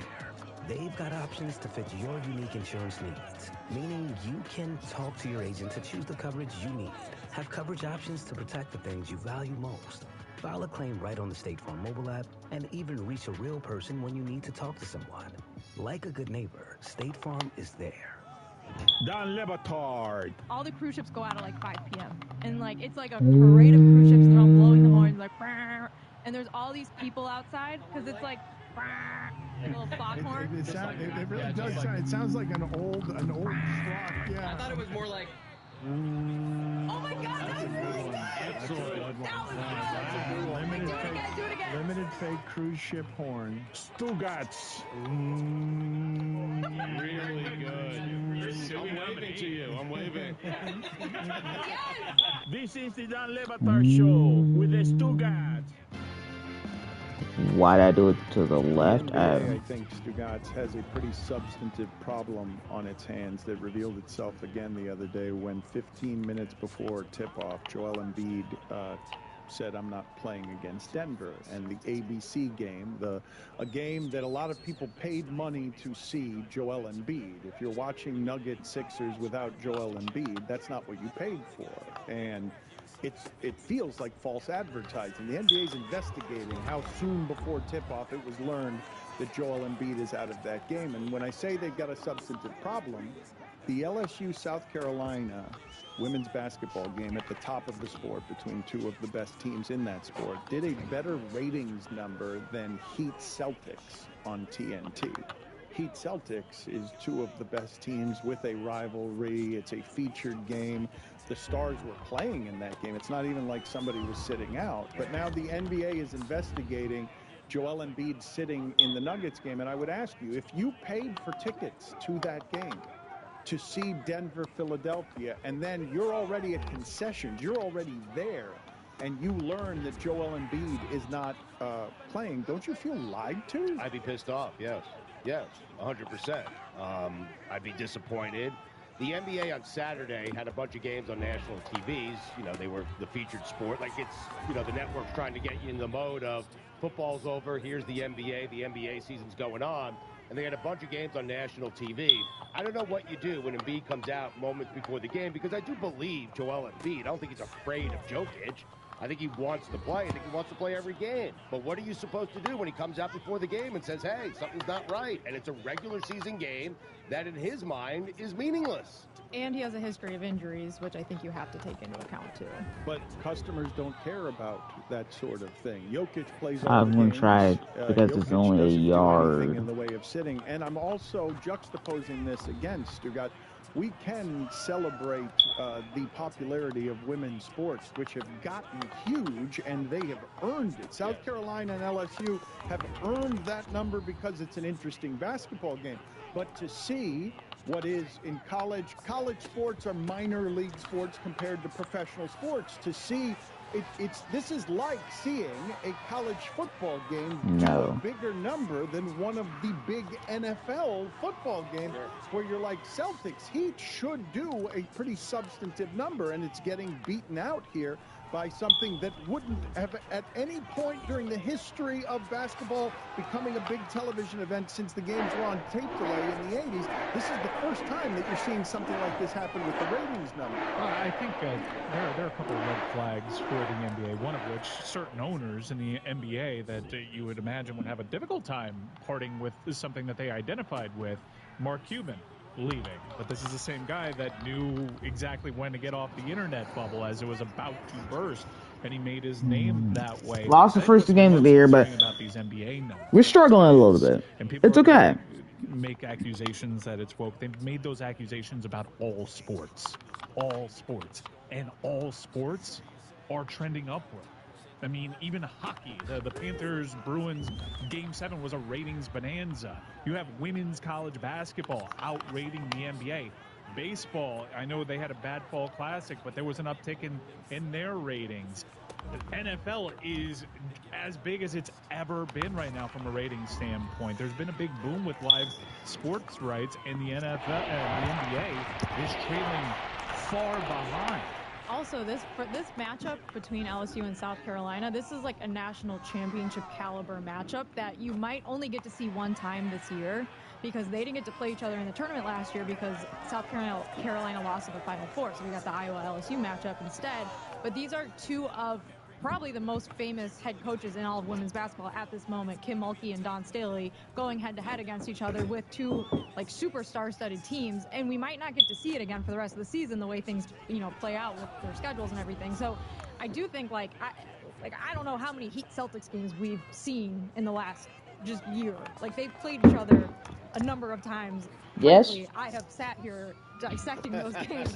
It feels like 30 times. It feels like they play every single day. And so to me, like, watching LSU and South Carolina, a matchup of two teams that are like two of the best in the sport, is a no-brainer. The stakes are just higher in that game. It was a huge game, and South Carolina almost lost, which would have been a great upset win for LSU, but South Carolina was able to pull it off and win. And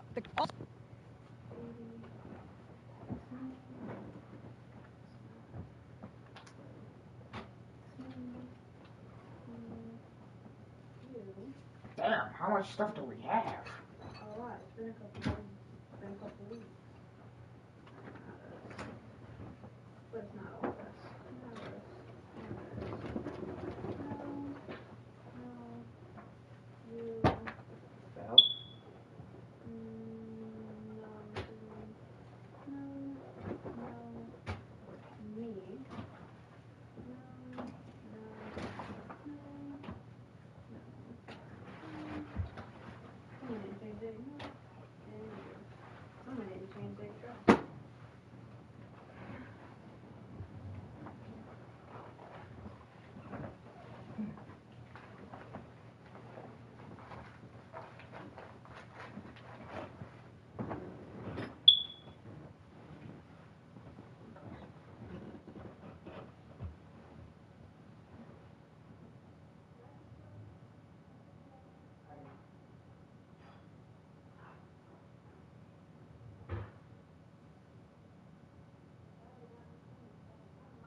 They've been up there all day.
American movement toward if you have power and money in sports or outside of sports, you can get away with absolutely anything and everything if you're just willing to lean into being shameless. That shamelessness becomes a shield of immunity that will protect you from anything in the way of consequences. And you've heard me talk about it with Dana White. Not a lot of precedent for a person in that position of power in sports slapping his wife in public in a video that gets out and there being no consequences because he's got that much power. And the other one who's built just like him is Vince McMahon, who has had an assortment, a large resume filled with garbage that makes it known to all involved. It is no secret, a truly despicable human being. But we have finally found, evidently, where it is that the powerful, rich white man in America can actually lose something that he... This American movement toward if you have power and money in sports or outside of sports, you can get away with absolutely anything and everything. She can go and put LeBron on a poster. Wow. Into being shameless. That shamelessness becomes a shield of immunity that will protect you from anything in the way of consequences. And you've heard me talk about it with Dana White. Not a lot of precedent for a person in that position of power in sports slapping his wife in public in a video that gets out and there being no consequences because he's got that much power. And the other one who's built just like him is Vince McMahon, who has had an assortment, a large resume filled with garbage that makes it known to all involved. It is no secret, a truly despicable human being. But we have finally found, evidently, where it is that the powerful, rich white man in America can actually lose something that he cares about. And the line, evidently, is in a lawsuit, it being alleged that you shit on a woman during a threesome. That evidently is the final straw on Vince McMahon's WWE to leave that. He has been reluctant in every way to leave WWE, but he resigned at the end of last week while denying all of the allegations, but also got away from the entirety of this thing that he cares about, that he certainly didn't want to leave, What the fuck? and that he was exceptionally stubborn about not leaving.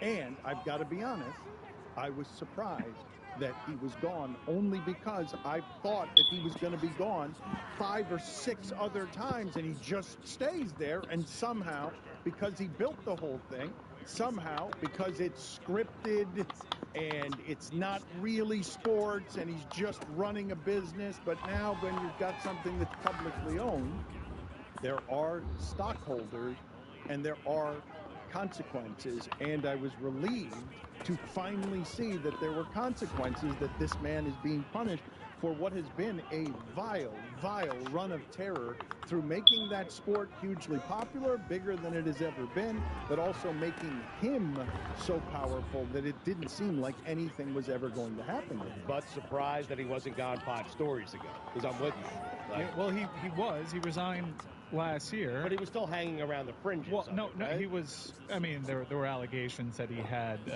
people in place to help. Ronda Rousey actually levied one of those. She called out Bruce Pritchard as someone that was in creative, that as long as he's there, Vince McMahon will have influence over the company. But Vince McMahon did resign. Stephanie McMahon came in as a co-CEO with Nick Khan, and then Vince McMahon decided, you know what? I overreacted. I shouldn't have stepped down, and he came back in.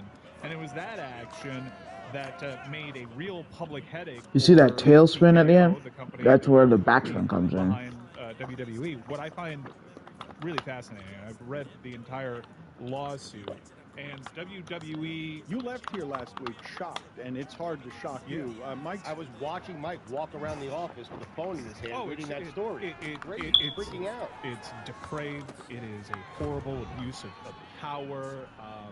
You can certainly, if you follow the product close enough, even though they omit certain names, You can start deducing who is being talked about. And this is where WWE has a real problem on their hands. This is a toxic work environment culture. And this is just an isolated snapshot of probably something that was indicative of decades-long abusing of power.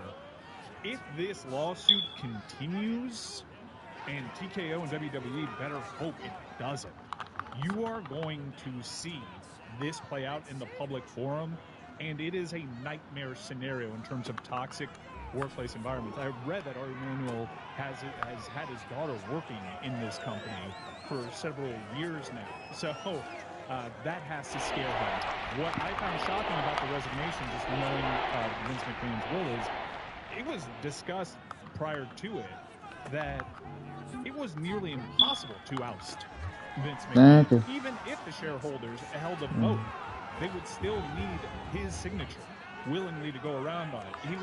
His share in TKO was locked in. And the way that it happened was Slim Jim, who was a big presenting sponsor, has been synonymous with that product for several years, came out with a statement and pulled its sponsorship from one of the marquee matches there. And then 2 hours later, you have news of Nick Khan announcing to the company that Vince McMahon has resigned, making this way easier than it could have been if he decided to fight it. Behind me, and you can start looking at very suspicious timing, shock resignations from the company. Like, people that have done some reporting have known that there were rumors of this that maybe the company knew a year ago, even though the company's public stand is, we found out about this in real time. A horrific abuse of power. People being put in place in holding positions for years and decades in some cases because they were some of Vince's boys, and Vince taking care of his boys, trafficking this woman who was stuck in an impossible predicament, using her as a bargaining chip in negotiations. It is a horror story of the highest order. And if this continues to play out, if they don't settle, it might just be a drop in a relative bucket. Because I can't, because when you have this toxic a work environment, there is no way this is an isolated Oh my God, are you serious? Vince McMahon, there's been several reporting that we know it is not with him. What? Crazy story. Are you But fucking I think the most serious? shocking part about all Give him of a this 60-yard run to Justin Fields? 50-yard run to Justin Fields? What the is hell? stubborn and will refuse to resign. And this actually shows for the first time that there's a new sheriff in town. There isn't a McMahon running WWE. There isn't a McMahon child that is next in line to replace Vince. This is a public company now. It's a whole new day. One of the things that is truly outside of my realm of understanding, Stugatz, I don't have an ability to grasp some of what it is that we're talking Who about. turned off the You AC? think of rape as something that the people who study this type of stuff would tell you it's an act of power. It's not even a sexual act. It's power is what's happening there.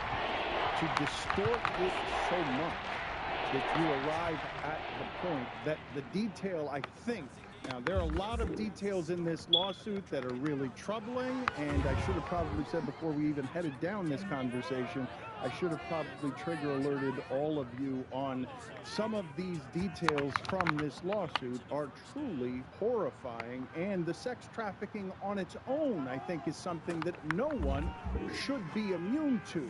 But I think the detail that got him gone for people who don't want to read the entirety of a lawsuit or just see bullet point after horrifying bullet point is the act of being so dehumanizing to somebody that you shit on them. That one detail of all the details. There's plenty. There's plenty more.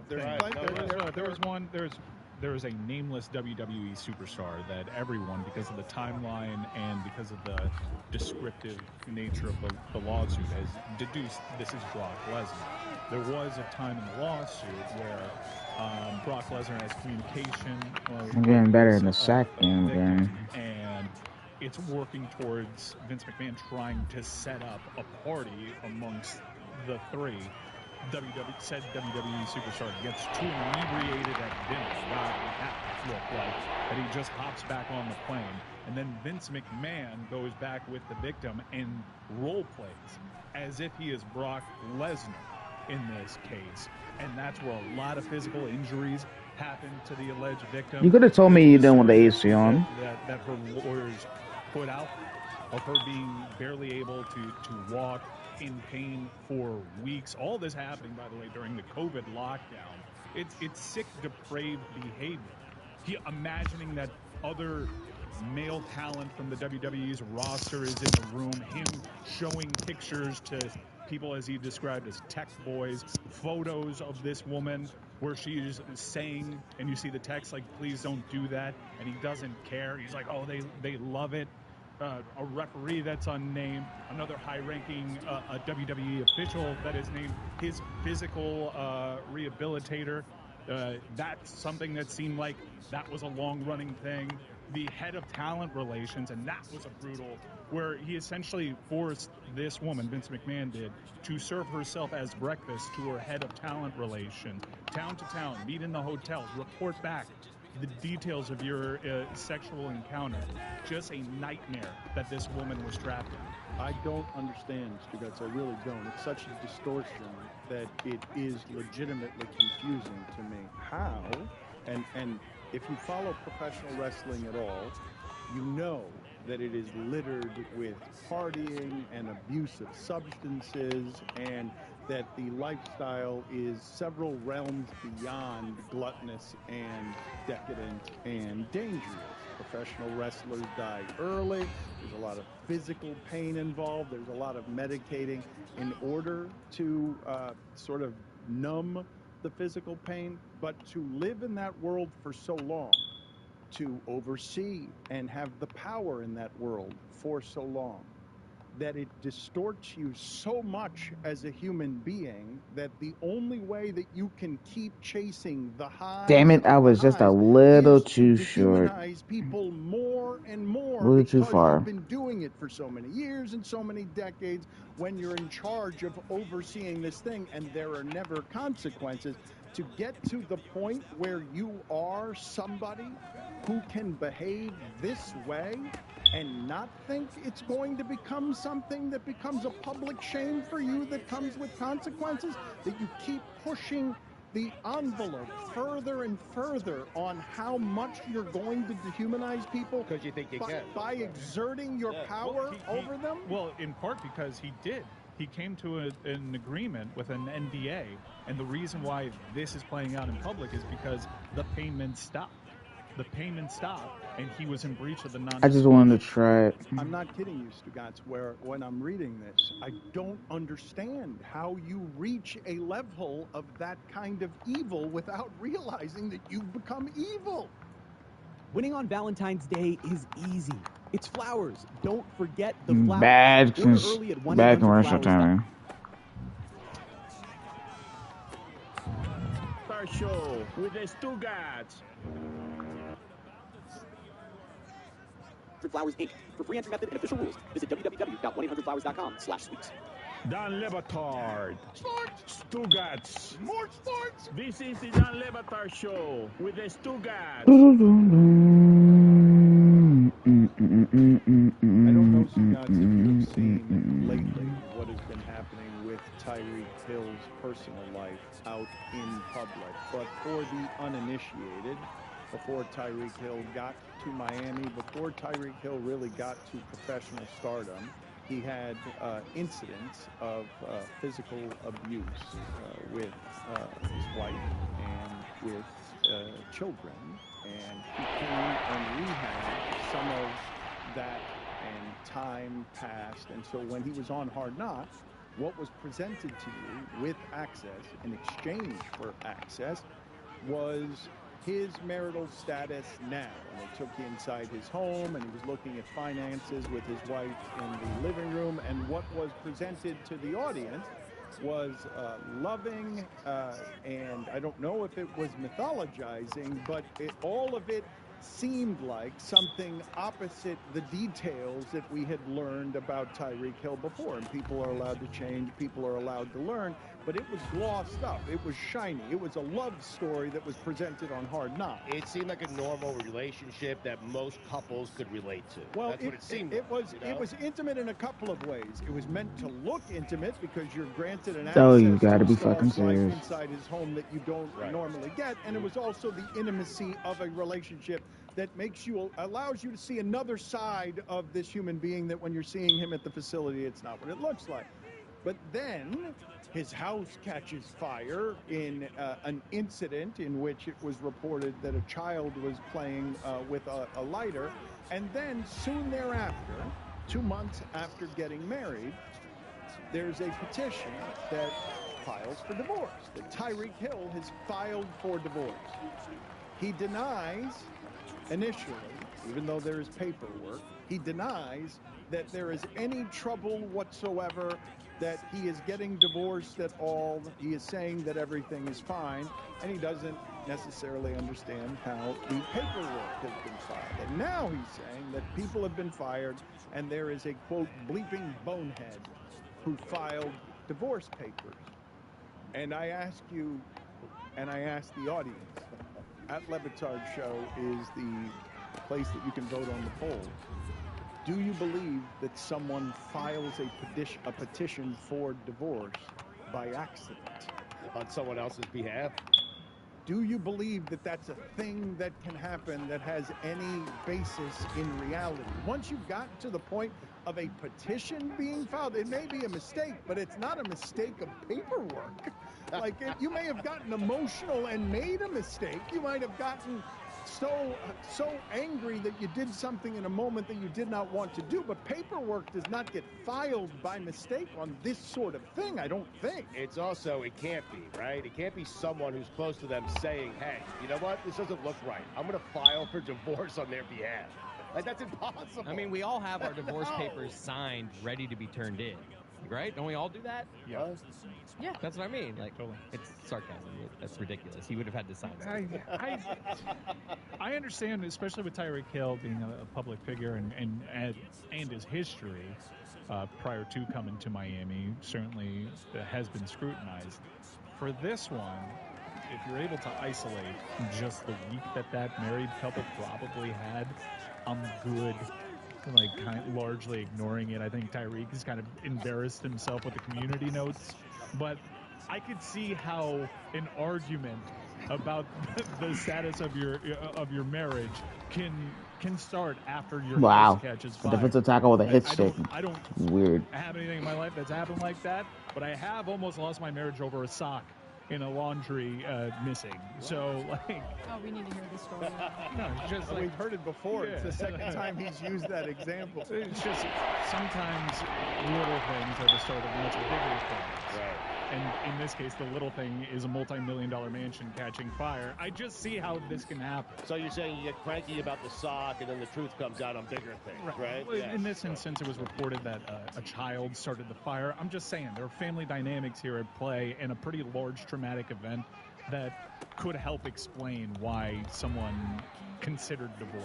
I don't think there's any, what happened aspect to it for me. For me, it's like he tried to deny a public filing and pretend like it never happened, which, like... Damn, see, yeah, it's a public 218 yards to this see actually happened to Brian Kelly a year ago, and a local Baton Rouge network posted a story that he had filed for divorce against his wife, and then he, I guess his kids tweeted that it was not true, and they were all at dinner together, and it was a really awkward and weird situation, and then people were like speculating that maybe it was the wrong Brian Kelly, but it wasn't, because he was from Massachusetts, and it had like had his address in it, and so fans found his address, and I mean, it was like a whole messy thing, and then I guess 4 days later they were like, we're actually not getting divorced anymore. But it was the same thing. It's like, this is public record. Actually, this happened with Tua last year. Remember when he got married and Andy Slater saw the filing and asked him about it, and he was like, I kind of wanted this to be private. And it's like, well, this is public record now. It just, yeah, the denial, I think, is what makes this like a newsworthy thing. I feel bad for the assistant that got fired, because he just did, or she just did what they were asked to do. What Tyreek asked take him to this thing, go file it with the court, and then he does it, and Tyreek's like, "Who did this? You're fired." Is it weird that when Chris was talking about divorce papers and everyone having them signed, that I believed him, that I thought I was like being left out? Like I didn't know this was a thing. I think we all were looking at him and understood Thomas. that he was being sarcastic, but the look on your face made him say out loud, I'm just joking, because you were so baffled. But this is what happens to Stugotz when he does God Bless Football, and then we ride him through 3 hours of the car wash after that. He's so done by this stage of the show on Mondays. Yeah. The things that you get jealous of are so weird to me. Like, you're jealous that you don't have signed divorce papers because Chris was joking about having that. And you, like, someone else had that, so you wanted the signed divorce papers also. I just thought it was a thing that I wasn't doing, and it does seem efficient if indeed one day you want to file for divorce. You already have the papers, they're signed, you're ready to go, you're done. I mean, in and out mission. You believed him because his mom's a lawyer, right? I don't know why. I believed him because of a dance at a time. I believed him. I did. Okay, because it's very convincing. If his mom wasn't a lawyer, I'd be like, there's no way Chris knows how to draft divorce papers. He doesn't know how to start that process. Sign, right? My mom's a lawyer, and I don't know how to do that. I would have to Google it. This is one of the places How do I get it? Where I start making some of the mistakes that I make, because I was about to make some sort of reference on where there's smoke, there's fire, that I didn't make because I was just sort of confused by what was happening in Stugotz. Oh my God. I was looking at you seriously, and you had to walk back the idea that we all have divorce papers already written up somewhere in our home in the case that you got an emergency file and then get out of town. I was wondering if Abby had them, I didn't. I started thinking a little bit. You know, I have them, and I'm not even thinking is a bad thing. You ever wonder if she asked you to sign something? You're like, what is this that I'm signing? All the time. I'm so excited to see what's going to And I kicked it into the fucking end zone. Red. Search divorce on his device. Never mind. Billy, I thought of you because did you see which hotel is going to be the media hotel in Las Vegas for everyone in this? It's perfect. It's actually perfect because that hotel was on the cutting edge of being the height of advancement in 1994 when we put a pyramid in Las Vegas, like an Egyptian pyramid. It's shaped like a triangle. A pyramid. And the light at the top of it evidently is one of the few things that can be seen from space. I think the Luxor has hit a certain number of hard times that don't make them spend. I think that light costs something like a day. Can you look some of this up for me? Because I think they stopped using that light that way, but that light can be seen from space. And now during the Super Bowl, it's going to be shaped perfectly like a Dorito. It's going to be advertising for Doritos because it's shaped like a Dorito. Yeah, they're wrapping one of the sides as a giant Dorito. So if you're like flying in or whatever and you're going past it, you see a giant Dorito. Can I say something weird? In all the Super Bowls that we have done that I've traveled for, I have never stayed in the media hotel. And I wonder if I'm missing out on that. Like, is there something going on at the media hotel that I wish I was part of? Well, you might see, like, Rob Ryan walk by. That was the highlight of my media hotel stay in Miami. Super Bowl then I'm missing out. I've only ever stayed at the media hotels, Billy, and they're usually like the airport Marriott Courtyard or like the airport Hilton or something like. It's always by the airport. It's always a high. What the hell? How do you get your ankles broken like that, Jordan Miller? What the fuck, bro? Luxor to me is like I'm a little surprised, but I feel like the airport Marriott might be a little bit better in this case. I'm not I'll sure. put the You were saying that, fumbles like, for both user and computer at missing out, 50. but I feel like I'm missing out more, to be perfectly honest. So I can make it fair. No, wait a minute. Wait a minute. You're shooting very high with Rob Ryan and the Super Bowl staple. Like, listen to me. Look at that. Look at that hotel. He's staying at the Cosmo. You guys saying Rob Ryan and Rex Ryan and Rob Riggle, it's gonna be Ray Rock. Like, you guys are shooting. We'll take them. I'm telling you, What's he doing Rob Ryan was staying at the Don't media threaten me with a hotel. good time. I have confirmed that you can indeed see the Luxor from space, and it's one of like 11 things that you can see from space. The Grand Canyon, the Palm Island, the Great Wall of China. This shows virtue signal. My penis. Really, Stugotz, go sit in the penalty box. Like, honestly, like, what? I mean, Just How many times do I have to tell studio team to not talk directly into Stugatz's ear? that. Are you kidding me? That could not There's have no come way that from was another him. room. None of us said it to him, and we're all just like, he wouldn't have said that. No, he wouldn't have come up with that. Doesn't make any sense. He can't hear us. His penis is famously small. It is. Hey, you. Luxor Light, $51 an hour, by the way. $51. Was he not listening? He gets so bad at the end of Mondays. Have you noticed this, Billy? Have you noticed how he... Well, he's not good to start Mondays either, so when's one of the good times? What day is he really cooking? Oh, damn. He said $51 a day on the light. That is not what the light costs at the Luxor to beam into space. What does that even mean? Into space at the top of the Luxor. No, I know, but what does he mean by it costs $51 a day? Okay. But wait till Tuesday, though. He'll really get it going, though.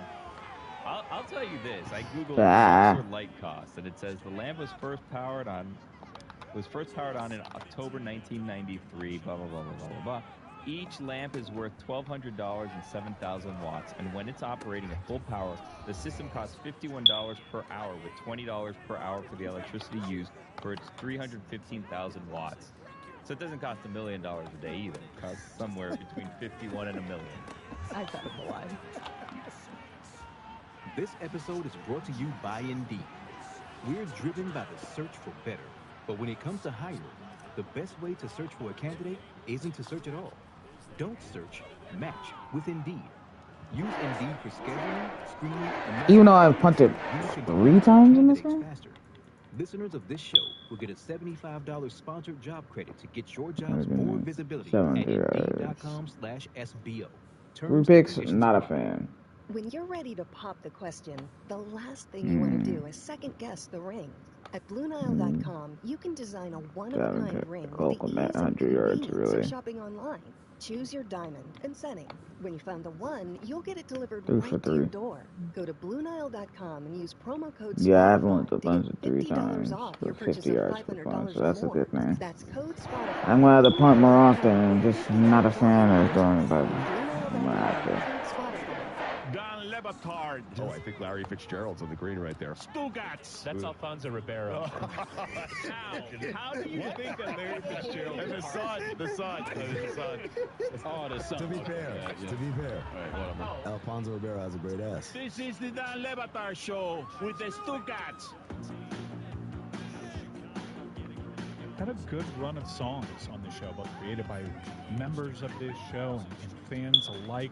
And I have something in my inbox that I'm not super crazy about, and I know we have a set standard here. I We don't do guarantee a fumbling at 75 for both. multiple Suey nominees in his history, but he did a collaboration with Izzy Gutierrez, and I believe it's a Drake cover. And, you know, it's long. I'm not going to play the whole thing. I can.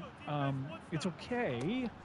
I gotta admit, if it didn't have Izzy Gutierrez attached to it, I probably 25, wouldn't 20, play it. 15. But this is the type of creativity I do want to Degree of difficulty. It's got a high degree of difficulty too. It's not like just an easy song to do, so it's got to give him a little. But this build-up is not the... tell you what, I'm gonna play it. Setting the bar low, and you tell me when to stop. 5 or 6 months ago,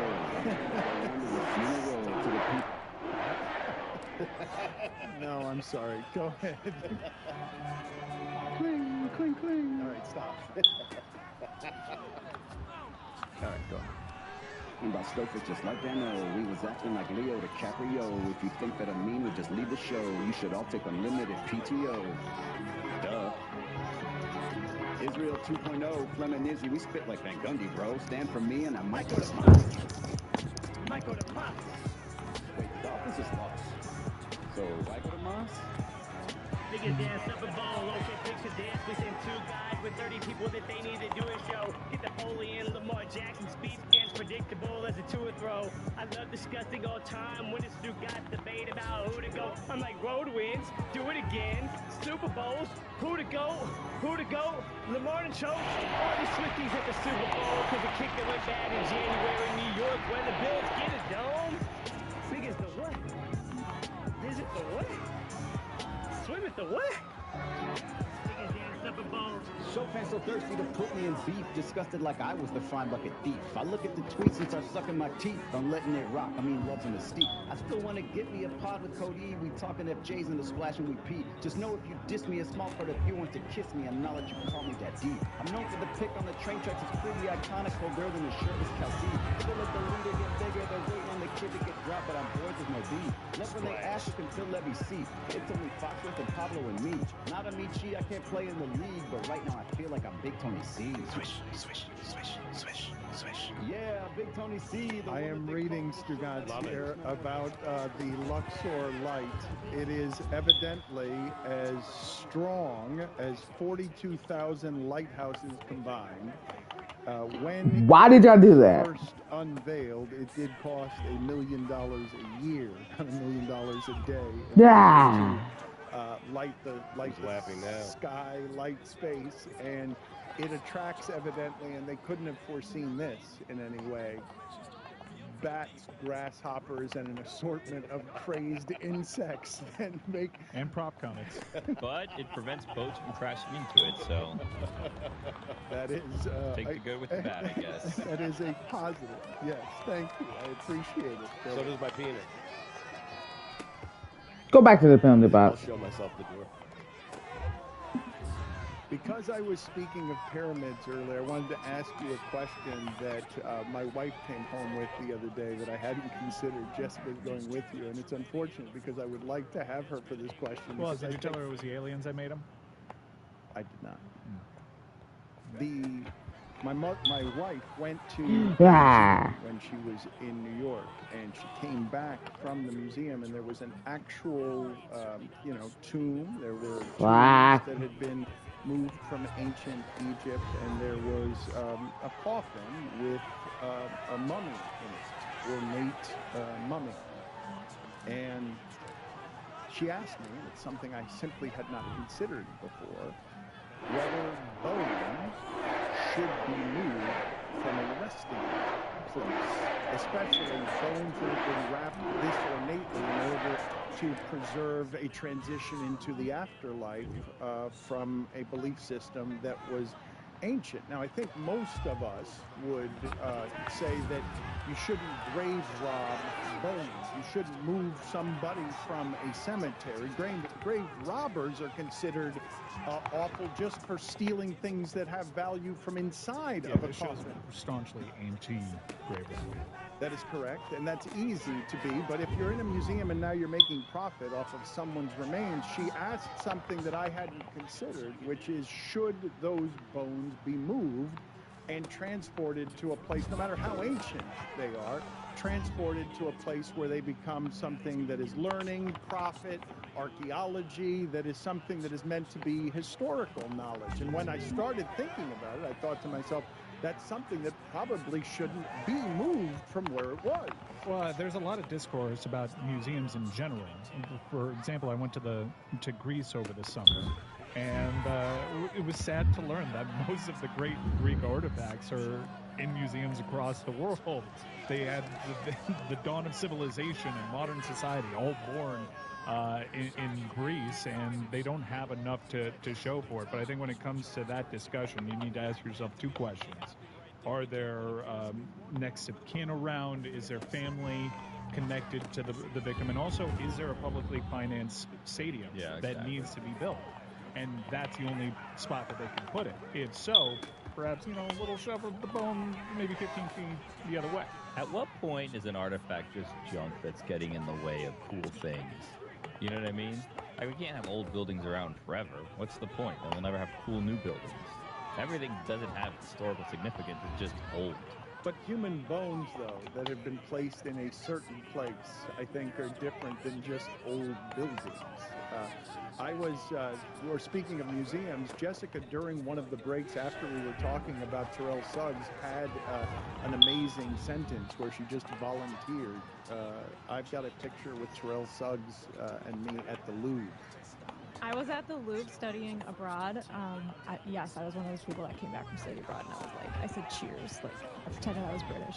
Studied abroad in London. Anywho, I was at the Louvre, and I saw Terrell Suggs. I was with all my girlfriends, and I was like, oh my God, that's Terrell Suggs. And they were like, what? I was like, I was also like 20, 19. My friends had no idea who it was. And I was like, trust me, we have to take a picture with him. Somebody took a picture with him in front of the Louvre.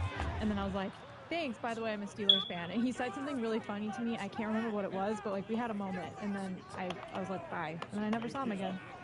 The Louvre is that place that can also have a Doritos decal on it. Yeah. Can people stop throwing things at the Mona Lisa? You're not doing any good. You're also not doing any bad. It's behind glass. You're accomplishing literally nothing. It was still shocking. You're just wasting a day for tourists that want to see it because then they have to close the room and clean up the chili or whatever it is you guys keep throwing at glass. Like, what are you actually accomplishing? I love the What sound. problem in the world have you solved by doing All this? the patrons there just Nothing. like the sound when they do that. I love how quickly the people at the Louvre sprang into action. Oh, they have those screens. They're like ready for like it's a daily occurrence. We got They a just code know. red, Yep. code red. Yep. Terrell Suggs would have stopped it. Put it on the poll, Juju. Are you solving any of the world's problems by throwing chili at the Mona Lisa? At Levitard show. I think Chris is right. I think it was something about hunger, which is like, well, you're literally wasting soup now. So like, Well, we are someone- talking about another it. hungry person. We're talking about everything except the cause that was the protest. Like, we're talking all around it. We're mentioning that it's chili as opposed to talking about what is being protested by I throwing chili. forgot at to the change glass that. case. I'm gonna go spaghetti there. If I'm gonna like try to prove a point with a food item, I'm not gonna do soup. Mom's I'm gonna take spaghetti. like a handful of like some meat sauce spaghetti, the pasta just like dripping down the thing. I feel like that would make a better statement. But you're just dirtying your hands. That's true. It's behind glass, For a and then cause, you're though. getting arrested. I love like Monday morning quarterbacking protesters. Well, donate your bail money I'm to doing this nothing, cause. by the way. Like, well, you're gonna have to pay to get out of jail. Donate that to the cause that you're protesting. I don't think I've ever seen a protest that I'm like, you know what? I want to help this person. Never. I see him. I'm like, you're annoying. I hope this problem gets worse. What? Wow, you're such a Like, despicable taking a human. shelter dog home for a day, so That's right. Well, you also stole a dog the same day, so. saved. What is the best food to throw at the Mona Lisa? Because I think I might be with Chris Cody. Spaghetti with a lot of meat sauce. But it's not gonna stick. There's not gonna be anything. Good spaghetti sticks to the wall. Well, we'll see how the pasta's cooked. Do you have a better food of any sort that would be possible, that would be more gratifying to throw at the Mona Lisa in protest? Because Like first being slices of pizza would be cool, but they're not gonna stick at all. mashed potatoes, but you need. Oh wow, you caught it with one You want a hand. griminess on Yes. it. You want a film that prevents others from enjoying. You want the crowd to go, Mona Lisa. If you're doing steak, they're just gonna be like, "That's what are they throwing? Steak?" Like there would be no gas. You can't throw Cheerios. It'll just bounce right off and make a mess. The yeah. soup. And it was pumpkin soup too, so it was orange color. I was wondering. Yeah. What that was. Split pea would be good because it's green. That's honestly what it looked kind of like. Yeah, no, this was pumpkin. What was the protest? What was the activism being done there by throwing soup? Something at the about Mona healthy and Lisa? sustainable food. Jessica, how was the time in the penalty box with Stugatz? Because by this time on Mondays and he came in at 1 o'clock in the morning last night on flights. This is the Stugatz we're gonna get now is gonna be a very tired Stugatz because he doesn't realize that he's too old to be flying all over the country like this, and it really beats him down. So we're headed into a pretty awful slalom stretch here with Stugatz. And then the Dead and Company residency starts. It's going to be a long year ahead of us. But to be fair, I didn't go in the penalty box. I actually had to go pee-pee.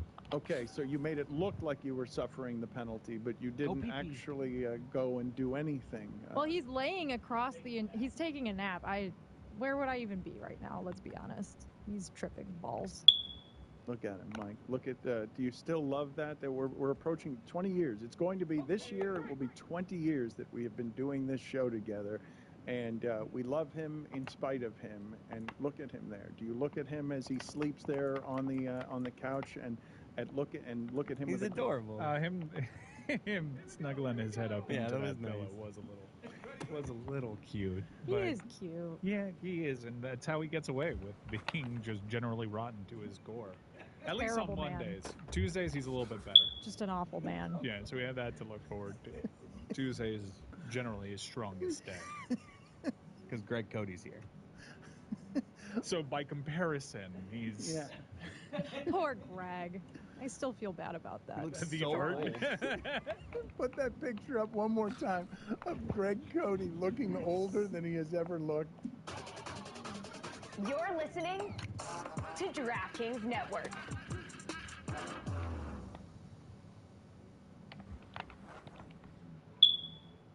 Folks, this year the big game is not just for football fans. It's time to go all in on food. Tums and DraftKings have teamed up to create a free-to-play pool so you can get in on the action and keep on snacking. There's a share of $10,000 up for grabs. To take home the cheddar, just make the right picks about America's game day grub. Play free in the Tums Prop Bites pool on DraftKings to score big without the burn. Learn more at TumsPropBites.com. Eligibility restrictions apply. Void where prohibited. See DraftKings.com for details. With so much to discuss on today's show that we omitted a discussion on former Fast Switch Energy drink player of the week, Kadarius Toney, and what he did on Instagram Live. Sugats, are you familiar with what Kadarius Toney did? No, I'm not. So I think you're playing this game. I forgot it. Kadarius Toney. He doesn't even have to act. He really doesn't know. No, he was in O'Hare. That's as honest as I've ever been. He says you're not good on Monday. Yeah, appreciate your Monday effort today. So this is going to be great for you and then those in the audience that aren't familiar. So Kadarius Toney was a scratch for the game against the Baltimore Ravens that put the Kansas City Chiefs in the Super Bowl. Kadarius Toney has been a walking meme basically his entire career, at one point costing the Chiefs a game. You could actually say twice he's cost the team a game with his Week 1 performance against the Lions, and then against the Bills, lining up offside that took away an all-time moment away from Travis Kelce. So he had a child this week, so he had a personal he had a personal matter to attend to, but he really took offense to the injury designation that would help explain his absence for this weekend's game. So he took to Instagram Live, and he told those that were tuning in this. Man, that cap. I'm not hurt. None of that say that suck my too. What? It go from hip to ankle to this to that. What else? I'm in a body cast right now, huh? At this point, huh? Out there, man. They don't need nigga on my. Man, go run out and tell the information that ain't shit. Go tell them what really going on with this shit. Man. I want to sit and play with it. Man. I don't know. So Kadarius Toney, who people have poked fun at for I do, because he being quick enough to see what's going on in game situations, and he's a bust. Like, I don't care. You won a Super Bowl, but you're a bust. You were trash with the Giants. And the only reason why you won the title is because they went to the Chiefs. Do is not embarrass him by putting a DNP next to him and giving him the outs of injured and having baby. They're trying to protect him, and then he won't let them protect him. And at this point, if I were the Chiefs, I'd be like, goodbye, Kadarius. Yeah. Like, you don't. It seems like a Super Bowl scratch. Yeah, which is a shame. Healthy Super Bowl. Because I don't win that Super Bowl last year without Kadarius Toney. Right, he won fast switch impact in that game. But think how quickly that happened. He won them the Super Bowl last year. He helped. He certainly was a big piece he of made it. a huge play. Yeah, in the huge game. punt return. But Kadarius Toney. Well, I want to thank everyone for watching another video on my channel, Sports Guru's channel, and I'll see ya at the end of this week for another one. So have a nice day, everyone.